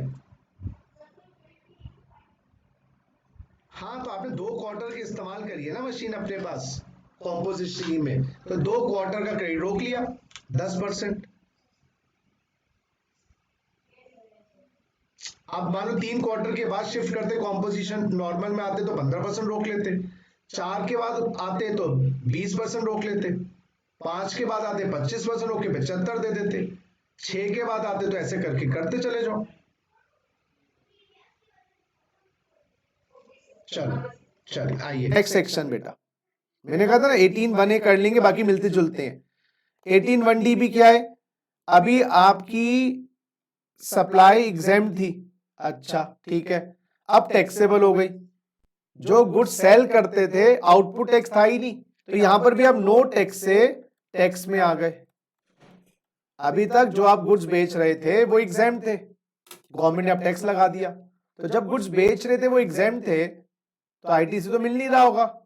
लेकिन कुछ गुड्स पुराने जो खरीदे हुए थे, रॉ मटेरियल, उस गुड्स को बनाने के, अभी मोबाइल बेच रहा था, मोबाइल एग्जाम था, मोबाइल को खरीदने के लिए प्लास्टिक प्रोडक्ट्स, कैपेसिटर्स, बहुत चीजें लग रही हैं, लेकिन कुछ मोबाइल मेरे बिके नहीं है, अब ये बिकेंगे। तो इसके लिए जो मैंने प्लांट मशीनरी पुरानी ली थी, रॉ मटेरियल पुराने लिए थे, क्रेडिट मिलेगा, वही बात पढ़ लेते हैं।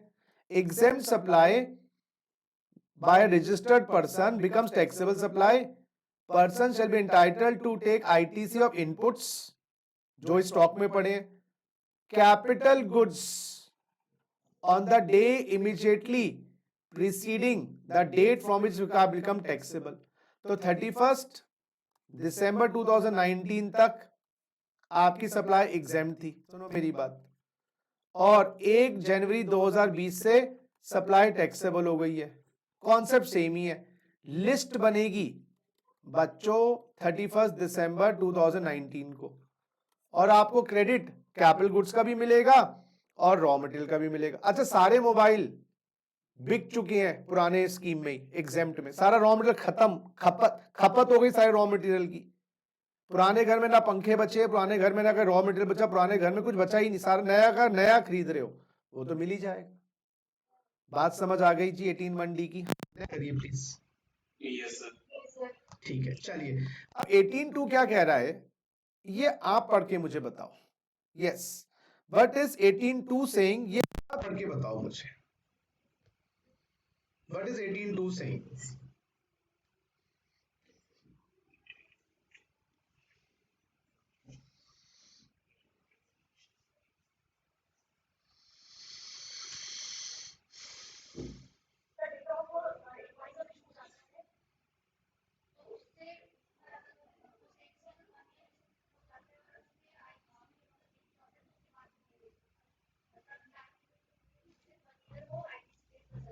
अच्छा चलो अब सेम क्वेश्चन में मेरे बच्चों, जो हमने क्वेश्चन एक ऐसा धाकड़ क्वेश्चन किया है, सभी में इसका आंसर आ रहा है आपका।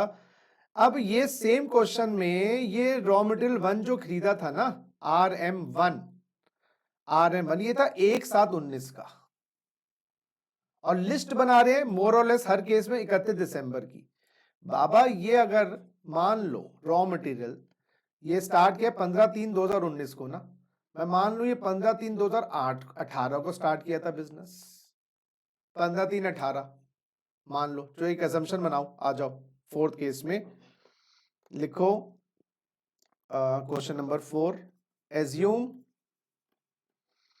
बिजनेस स्टार्टेड, ये सेक्शन 18(2) के ऊपर क्वेश्चन है। बिजनेस स्टार्टेड ऑन, हाँ जी मेरे बच्चों, बिजनेस स्टार्टेड ऑन, हमने क्या लिया यहां पर 15/3/18, business started on 15/3/18। RM1 purchased on, हाँ RM1 परचेज्ड ऑन 17/19 था ना, तो मैं इसको ऐसा कर दूं 15 दिसंबर 18, 15 दिसंबर 18 को लिया है, 15 दिसंबर 18। अब सुनिए मेरी बात, चाहे केस आपका 18(1)A का हो या 18(1)B का हो या 18(1)C का हो या 18(1)D का हो, तो हम आपका लिस्ट ऑफ स्टॉक बनाते हैं। लिस्ट ऑफ स्टॉक हमारा चारों में सेम डेट मैंने जान के लिए क्वेश्चन को समझाने के लिए। लिस्ट ऑफ स्टॉक एग्जांपल हमने बनाई, चारों में अलग अलग डेट्स हो सकती हैं, वो तो मैंने जानबूझ के एक ही क्वेश्चन करवा दिया, 31 दिसंबर 2019 है ना। इससे एक साल के अंदर अंदर का इनवॉइस होना चाहिए। तो अगर जो RM1 है उसका invoice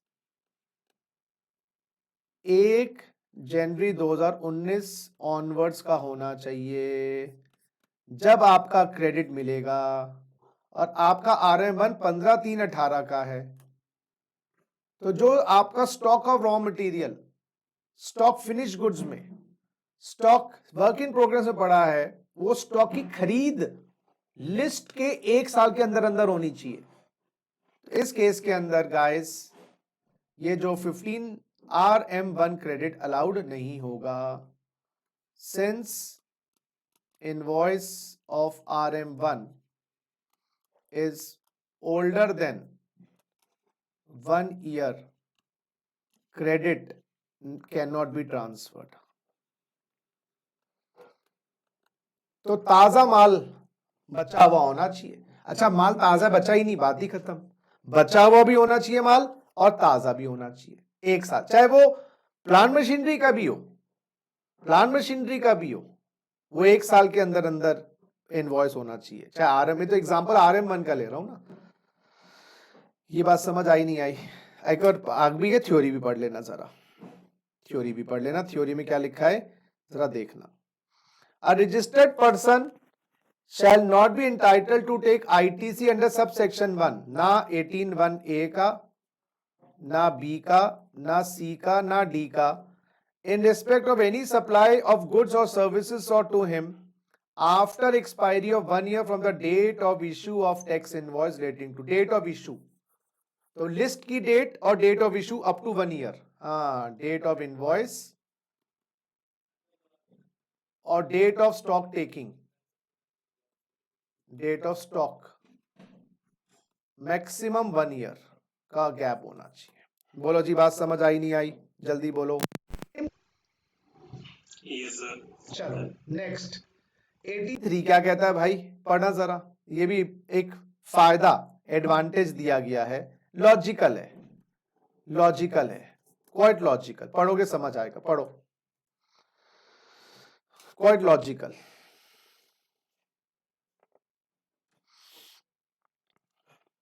You will appreciate it. This is a good gesture of the government। और इनकम टैक्स में भी ऐसा था कि अमेलगमेशन में लॉस मेकिंग कंपनीज का लॉस डेप्रिसिएशन नई कंपनी को मिलता है, सेम कॉन्सेप्ट मिलता जुलता यहां पर भी है।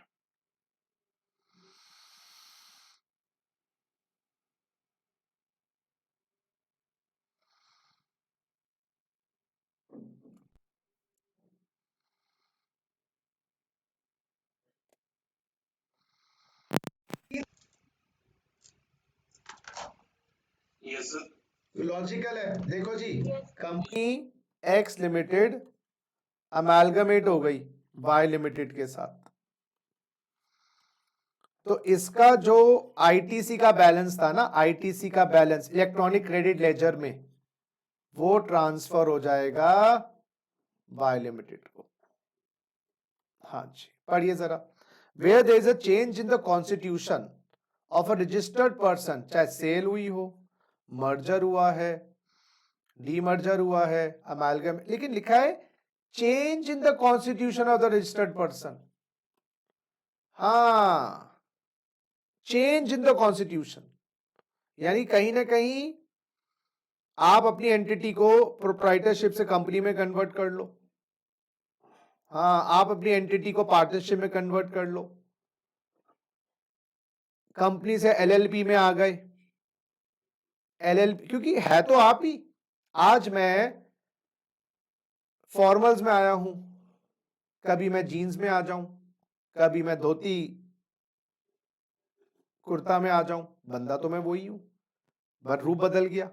इसी तरीके से अगर आपके अस्तित्व में बदलाव आया है, sale, merger, demerger, amalgamation, lease और ट्रांसफर, जिसमें एसेट्स लायबिलिटी दोनों गई हैं, the said registered person, that is X Limited, shall be allowed to transfer the ITC which remains unutilized in the electronic credit ledger to the new entity, to such sold, merged, demerged, ये वाली entity.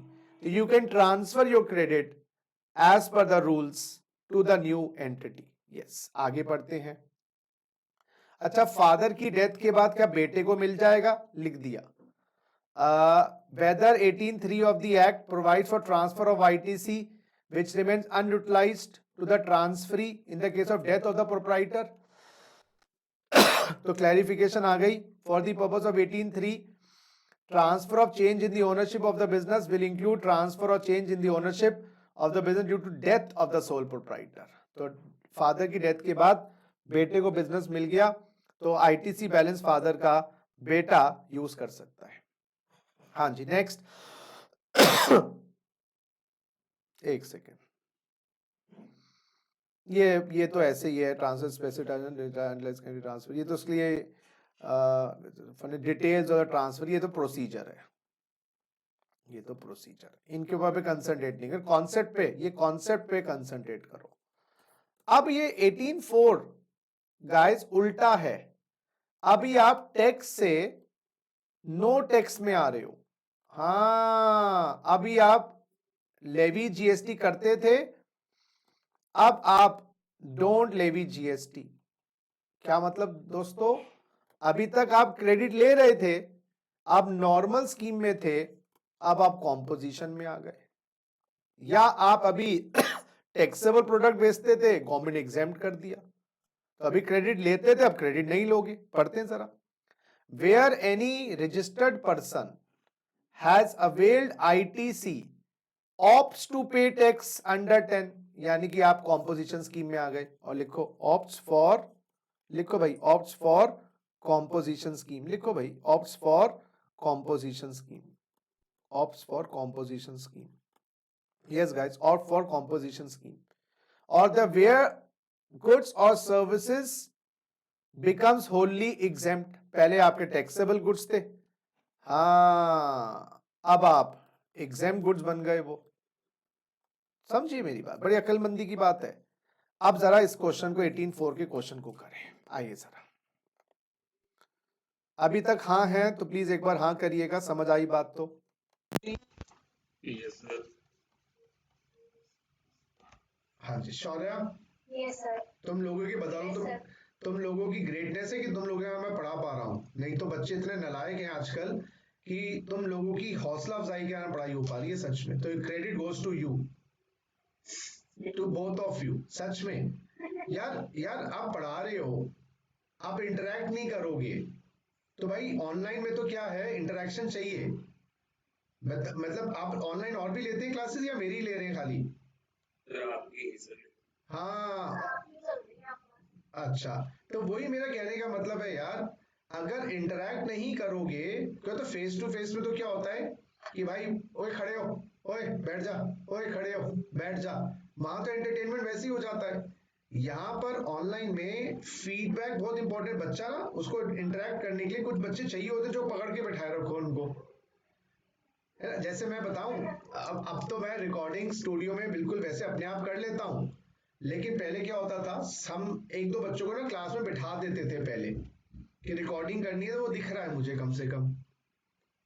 जैसे वो कपिल शर्मा है show, पहले audience होती थी तो एक एक फ्लो अलग ही आता था। अब ऑडियंस बैठी भी नहीं है, वो मजा नहीं आता उसके अंदर, समझ रहे हो मेरी बात। तो ऐसे ही ऑनलाइन में बहुत इंपॉर्टेंट है कि भाई मत्था कपी करने वाले दो तीन बच्चे हों, जो टीचर जिसको पकाया जा रहा है और वो पक नहीं रहे, इतना अच्छे स्पोर्टिंग स्टूडेंट्स हों कि वो हर चीज को इतना लाइटली ले रहे हैं, उनके ऊपर मजाक भी किया जाए तो वो उसको पॉजिटिवली ले रहे हैं। नहीं तो अदरवाइज तो क्लासेस हो ही ना सके ऑनलाइन। तो ऑनलाइन में you require feedback, feedback means consistently eye contact नहीं है यहाँ पर आपके साथ, या आप दिखाई नहीं दे रहे, मैं तो अपने स्क्रीन के आगे बक रहा हूँ बैठ के बस, और कोई बच्चा मैं भी बार बार पूछता है तो समझ आया नहीं आया, तो एटलीस्ट टू वे हो जाता है। फिर आप लोगों को भी ये नहीं लगता कि भाई हम दूर बैठे हैं, ऐसा लगता है उज्जवल? हाँ, तो वही इंटरेक्शन से होता है, फिर वो ऐसा लगता है कि सचिन सर फिजिकली नहीं है यहाँ पर लेकिन हमारे साथ सामने ही है, फिर वो महसूस नहीं होता। तो टीचर को भी ना पढ़ाने में बड़ा मजा आता है। और कोई बच्चे अगर बिल्कुल इंटरेक्ट ही ना करे, ऐसा करके बैठ जाए, बड़ा मुश्किल है। चलो जी, thank you, thanks to both of you, सच में। हाँ हाँ डियर।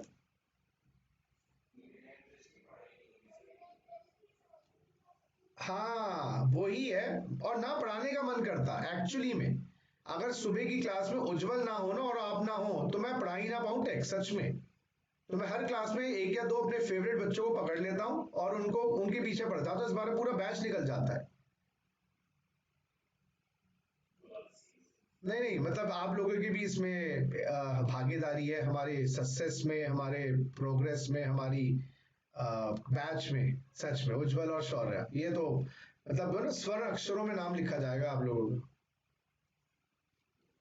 चलो, 18-4 क्या कहता है? 18-4 क्या कहता है? अब ये उल्टा केस है, देखो जी। अब आप नॉर्मल से कॉम्पोजिशन में आ रहे हो, हाँ, और कॉम्पोजिशन में जब नॉर्मल से कॉम्पोजिशन में आते हो ना, तो आप अगले फाइनेंशियल ईयर से ही आओगे, बीच में कॉम्पोजिशन में नहीं आ सकते। कॉम्पोजिशन से नॉर्मल में तो कभी भी आ सकते हो, लेकिन जब आप कॉम्पोजिशन से नॉर्मल में आ रहे हो, उल्टा बोल गया ना, नॉर्मल से कॉम्पोजिशन में आ रहे हो, अच्छा नॉर्मल से कॉम्पो में आ रहे हो, सुनो मेरी बात, ये मुद्दा है क्या। तो आप नेक्स्ट फाइनेंशियल ईयर के फर्स्ट डे से आओगे, first day of next financial year, yes my dear friends, आप आओगे first day of next financial year. तो बंदा 31 मार्च 2021 तक नॉर्मल स्कीम में था, और with effect from 1/4/2021 composition scheme में आ गया, 1/4/2021 कॉम्पोजिशन स्कीम में आ गया। सुनो मेरी बात, मुद्दा यहां पर वही है, पुराने घर का सारा माल खत्म तो नए घर में लाने की तो बात ही नहीं उठती, लेकिन पुराने घर में कुछ माल रखा रह गया तो नए घर में, अब अभी नॉर्मल में थे तो आप आईटीसी क्लेम कर रहे थे, अब नो आईटीसी क्लेम अब तो मिलेगा नहीं। लेकिन क्वेश्चन क्या बनेगा सर इसमें, अब सुनो मेरी बात, आपने 15/6/2020 को RM1 लिया, कितने का, 10 लाख का, और उस पे जीएसटी, दिल्ली के युवा मिस्टर एक्स हो, दिल्ली के, 10 लाख पे 18% लिया, दिल्ली से ही लिया क्योंकि ये इसलिए लिखता हूं सीजी एचजी है आईजी है, आईजी का तो फिर आईजी का बॉक्स में डालते क्रेडिट, ठीक है। और तुमने 15 जून को ही प्लांट मशीनरी 1 भी ली 20 लाख की एट 12% दिल्ली से। अब क्वेश्चन क्या कह रहा है, सुनिए मेरी बात समझिएगा। क्वेश्चन क्या कह रहा है, इसमें क्रेडिट मिलेगा या क्रेडिट जो मिला था वो रिवर्स करना पड़ेगा, वो ही तो समझा रहा हूं। अब आपने 15 जून को आप नॉर्मल स्कीम में थे, नॉर्मल स्कीम में आप अप टू 31 मार्च 21 थे, ये तो 15 जून में तो फिर आपको सारा का कितना क्रेडिट यहां पर मिल गया होगा, 1,80,000 का क्रेडिट आपने ले लिया होगा आईटीसी इलेक्ट्रॉनिक क्रेडिट लेजर में, उसी महीने जिस महीने गुड्स आए इलेक्ट्रॉनिक क्रेडिट लेजर में आ गया होगा ना 1,80,000, समझो। और यहां पर कितना इलेक्ट्रॉनिक क्रेडिट लेजर में आ गया 2,40,000, है ना भाई। तो 2,40,000, 3,40,000, 4,20,000 आईटीसी तुम्हारे इलेक्ट्रॉनिक क्रेडिट लेजर में क्रेडिट हो चुका होगा। हाँ, अब सुनो, या तो तुम सारा का सारा रॉ मटेरियल यूटिलाइज कर लो 31 मार्च 21 तक, लेकिन ऐसा नहीं होगा। अब क्या हुआ, जिस दिन आप कॉम्पो में आए उससे एक दिन पहले, हाँ 31 मार्च 2021 को लिस्ट ऑफ स्टॉक की लिस्ट बनाई गई। रॉ मटेरियल 1 मैं बताता हूं, अब एज इट इज पड़ा हुआ है, as it is 10%। Raw material 1 in WIP जो अभी तक शर्टें बिकी नहीं है वो 5%। Raw material 1 in finish goods sold up to 31 March 21 40%। और raw material 1 in finish goods unsold on 31 March 21, तो ये बैलेंस हो जाएगा 55, ये ऐसा करो 50 कर दो, थोड़ा सा बढ़ा दें, 50 60 65 35%। हाँ जी, तो 31 मार्च 21 को मेरे हिसाब से जो रॉ मटेरियल पड़ा है वो 35% पड़ा है। हाँ, जो आपने यूज कर लिया, नहीं पड़ा जो है, सॉरी 10% भी तो पड़ा ही है, 5% भी पड़ा ही है। इसको ऐसा करो 20 कर दो, 20 25, ये हो जाएगा 25। जरा ठीक कर लो, थोड़े से फिगर्स है ना, स्पॉन्टेनियसली क्वेश्चन बना रहा हूं, तो 20% इधर कर दो बच्चों, 20% इधर कर दो, और ये मेरे बच्चों 50% इधर हो गया, 50% इधर हो गया, और 25% बच्चों इधर हो गया, 25% इधर हो गया।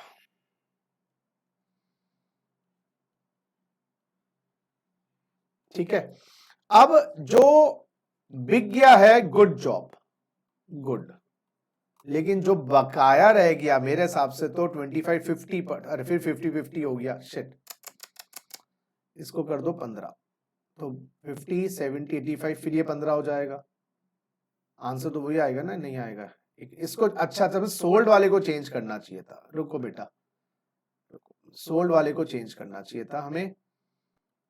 ये 20 है, ये मान लो 15% है, सोल्ड वाला मान लो 45% है, 45, तो 45 और 15 60 80, ये 20 है, ये 20 है। तो वेल डन, ये तो आपका क्रेडिट पक्का हो गया।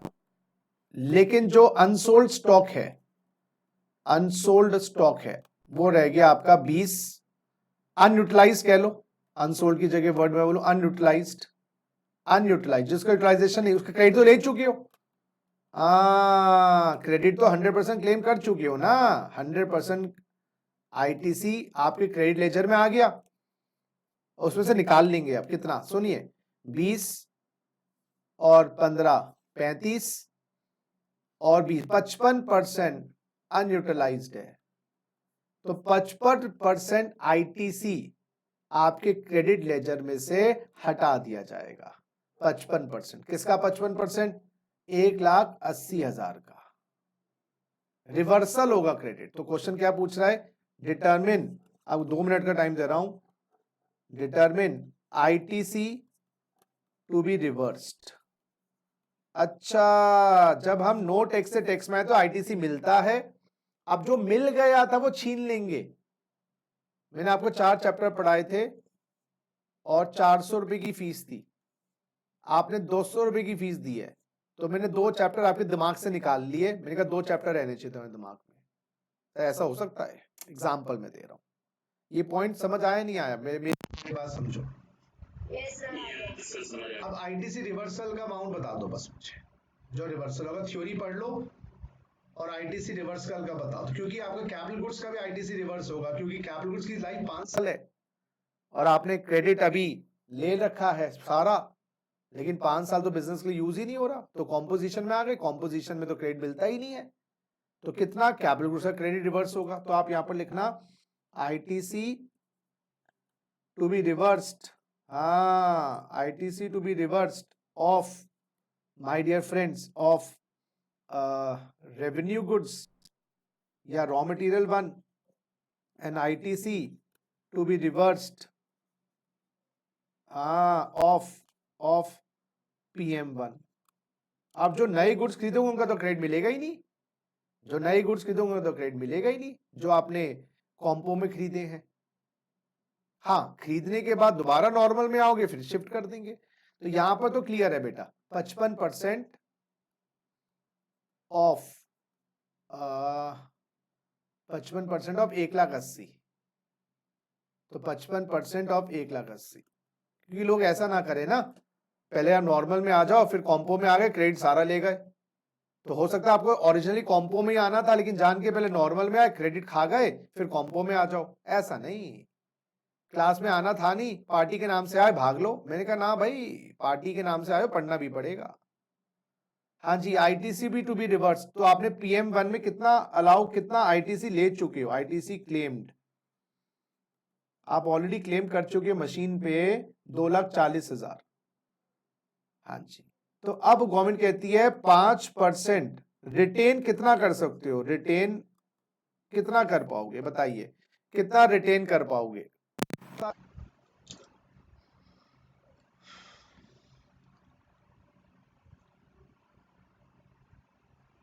15 जून 20 से 15 जून 20 से 31 मार्च 21। आवाज आ रही है? Yes sir. अब कितने क्वार्टर आप रिटेन कर पाओगे देखो जरा। ये अप्रैल मई जून एक क्वार्टर, जुलाई अगस्त सितंबर एक क्वार्टर, अक्टूबर नवंबर दिसंबर एक क्वार्टर, जनवरी फरवरी मार्च एक क्वार्टर, 4 क्वार्टर हो गए। तो यानी कि आपका 5% इंटू 4, 20% आपको रिटेन करना अलाउड था, यानी कि 20% अलाउड था, यानी कि 48,000 अलाउड है। और 80% रिवर्सल होगा, 80% रिवर्सल होगा, और 80% इज 1,92,000। 1,92,000। वो तो बात समझ आई नहीं आई, जल्दी से बोलो। 1,92,000, यहाँ पर 1,92,000 एक चीज का लास्ट में आपने बताया जी। इसमें उल्टा कर दिया। यहाँ पर हमने कहा 5% पक्का हो गया हर क्वार्टर, जितना तुमने नॉर्मल स्कीम में मशीन यूज करी, नॉर्मल स्कीम में जितनी तुमने मशीन करी उसका 5% पक्का हो गया। वहां हमने कर दिया 5% रोक के सारा दे देंगे, यहां बोले 5% रख लो बाकी रिवर्स करो, क्योंकि आपने मशीन को हाँ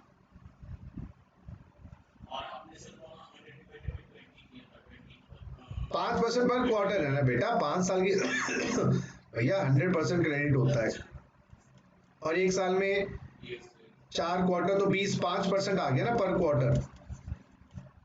टोटल क्वार्टर 5 साल में 20 हो गए ना।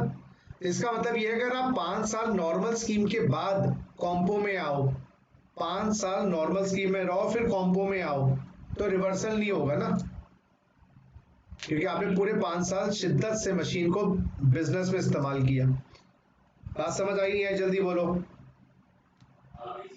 अब ये वाला अमाउंट 192 यहां पर डाल दो, कैलकुलेट भी करके बता दो। 55% 180 का एक 80 का 99,000 और 192 प्लस 99 291 ये रिवर्सल हो। तो आपने टोटल खाया कितना था, मजा कितना लिया था? मजा ले गए थे 420 का। सुनो मेरी बात, मजा ले गए थे 420 का पहले, उस मजे में से अब आपका मजा रिवर्स कर गया 291 का, बाकी पक्का हो गया। बात समझ आ गई? अब मेरा क्वेश्चन है रिवर्सल कैसे करोगे, हाउ रिवर्सल, रिवर्सल कैसे होगी,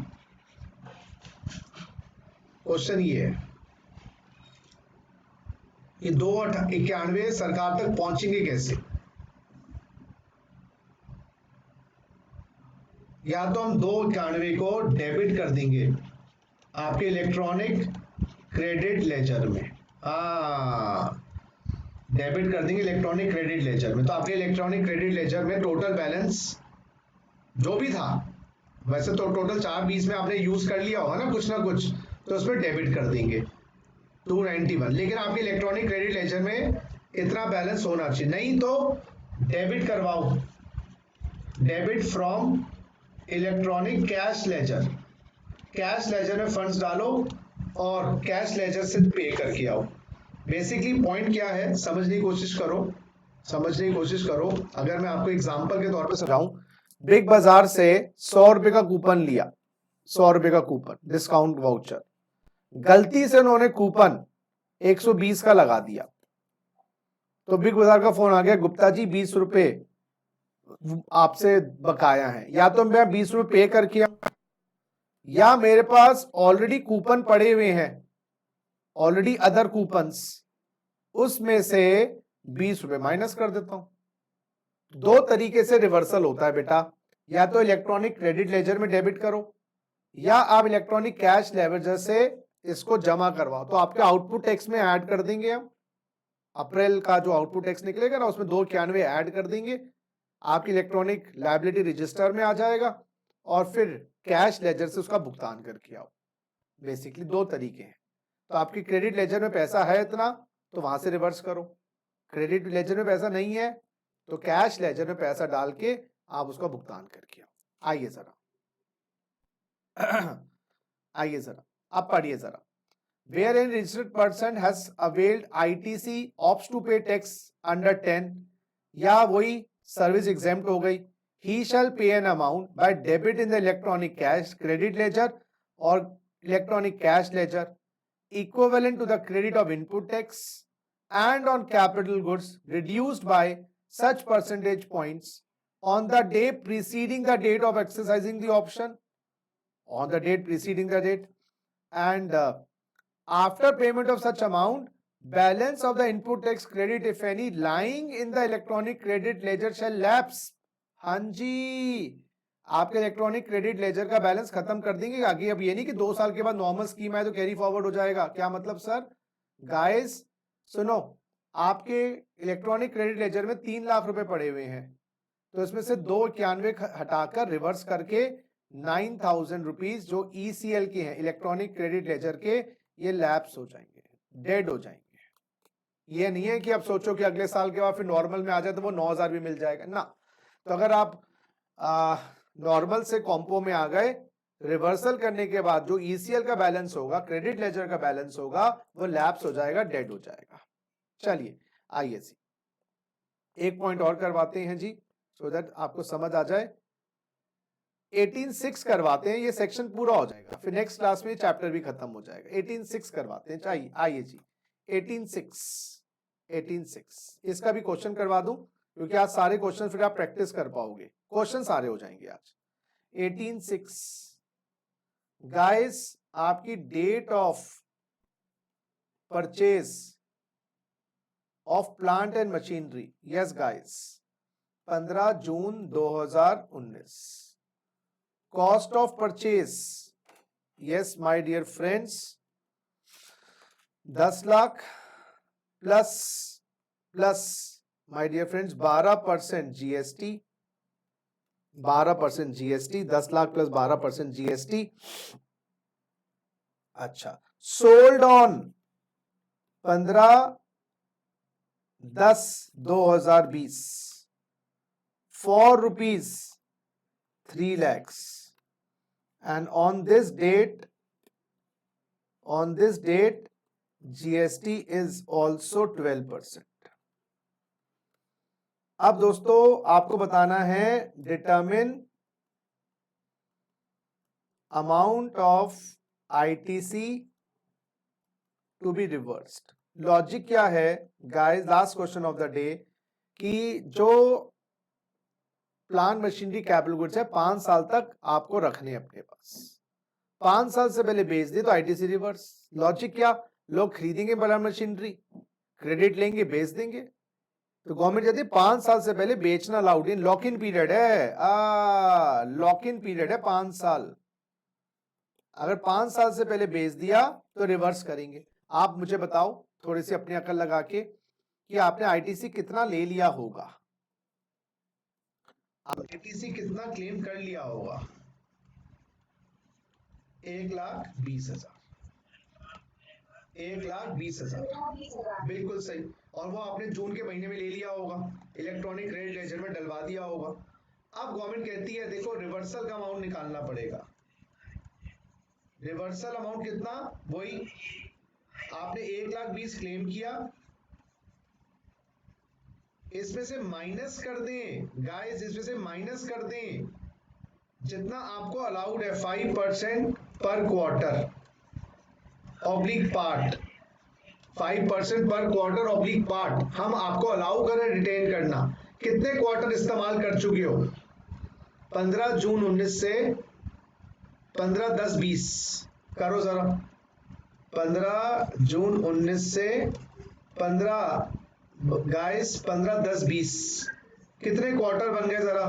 क्वार्टरी काउंटिंग अप्रैल मई जून एक क्वार्टर, तो अप्रैल जून क्वार्टर एक, सितंबर, अक्टूबर नवंबर दिसंबर, जनवरी फरवरी मार्च, अप्रैल मई जून, जुलाई अगस्त सितंबर, 6 क्वार्टर. देखो 10 क्वार्टर 10 अरे क्या बोल रहा है बेटा, 10 क्वार्टर कैसे हो गए? छः. एक तो जून क्वार्टर, जून 19, सितंबर 19 क्वार्टर, दिसंबर 19 क्वार्टर, मार्च 20 क्वार्टर, जून 20 क्वार्टर. हाँ सही है, 7 हो गए.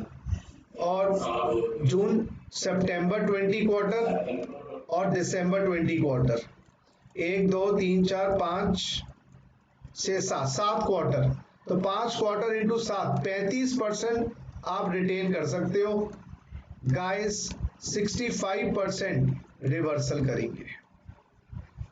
तो आप ये मत सोचना प्लांट मशीनरी खरीद कर बेच दो या कबाड़ी वाले को दे दो, कुछ नहीं अलाउड है ना.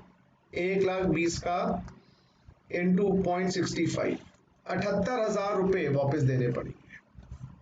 लेकिन गवर्नमेंट ने कह दिया और उसकी जो करंट वैल्यू है इनटू GST.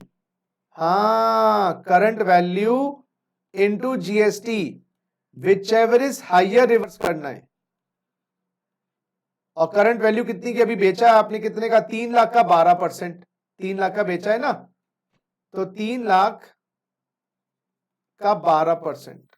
अच्छा, ये 36,000 ही बनता है कि अगर आज मान लो 3 लाख की कैपिटल गुड्स खरीदते तो 12, विच एवर इज हायर, तो 78,000 ही रिवर्स होगा.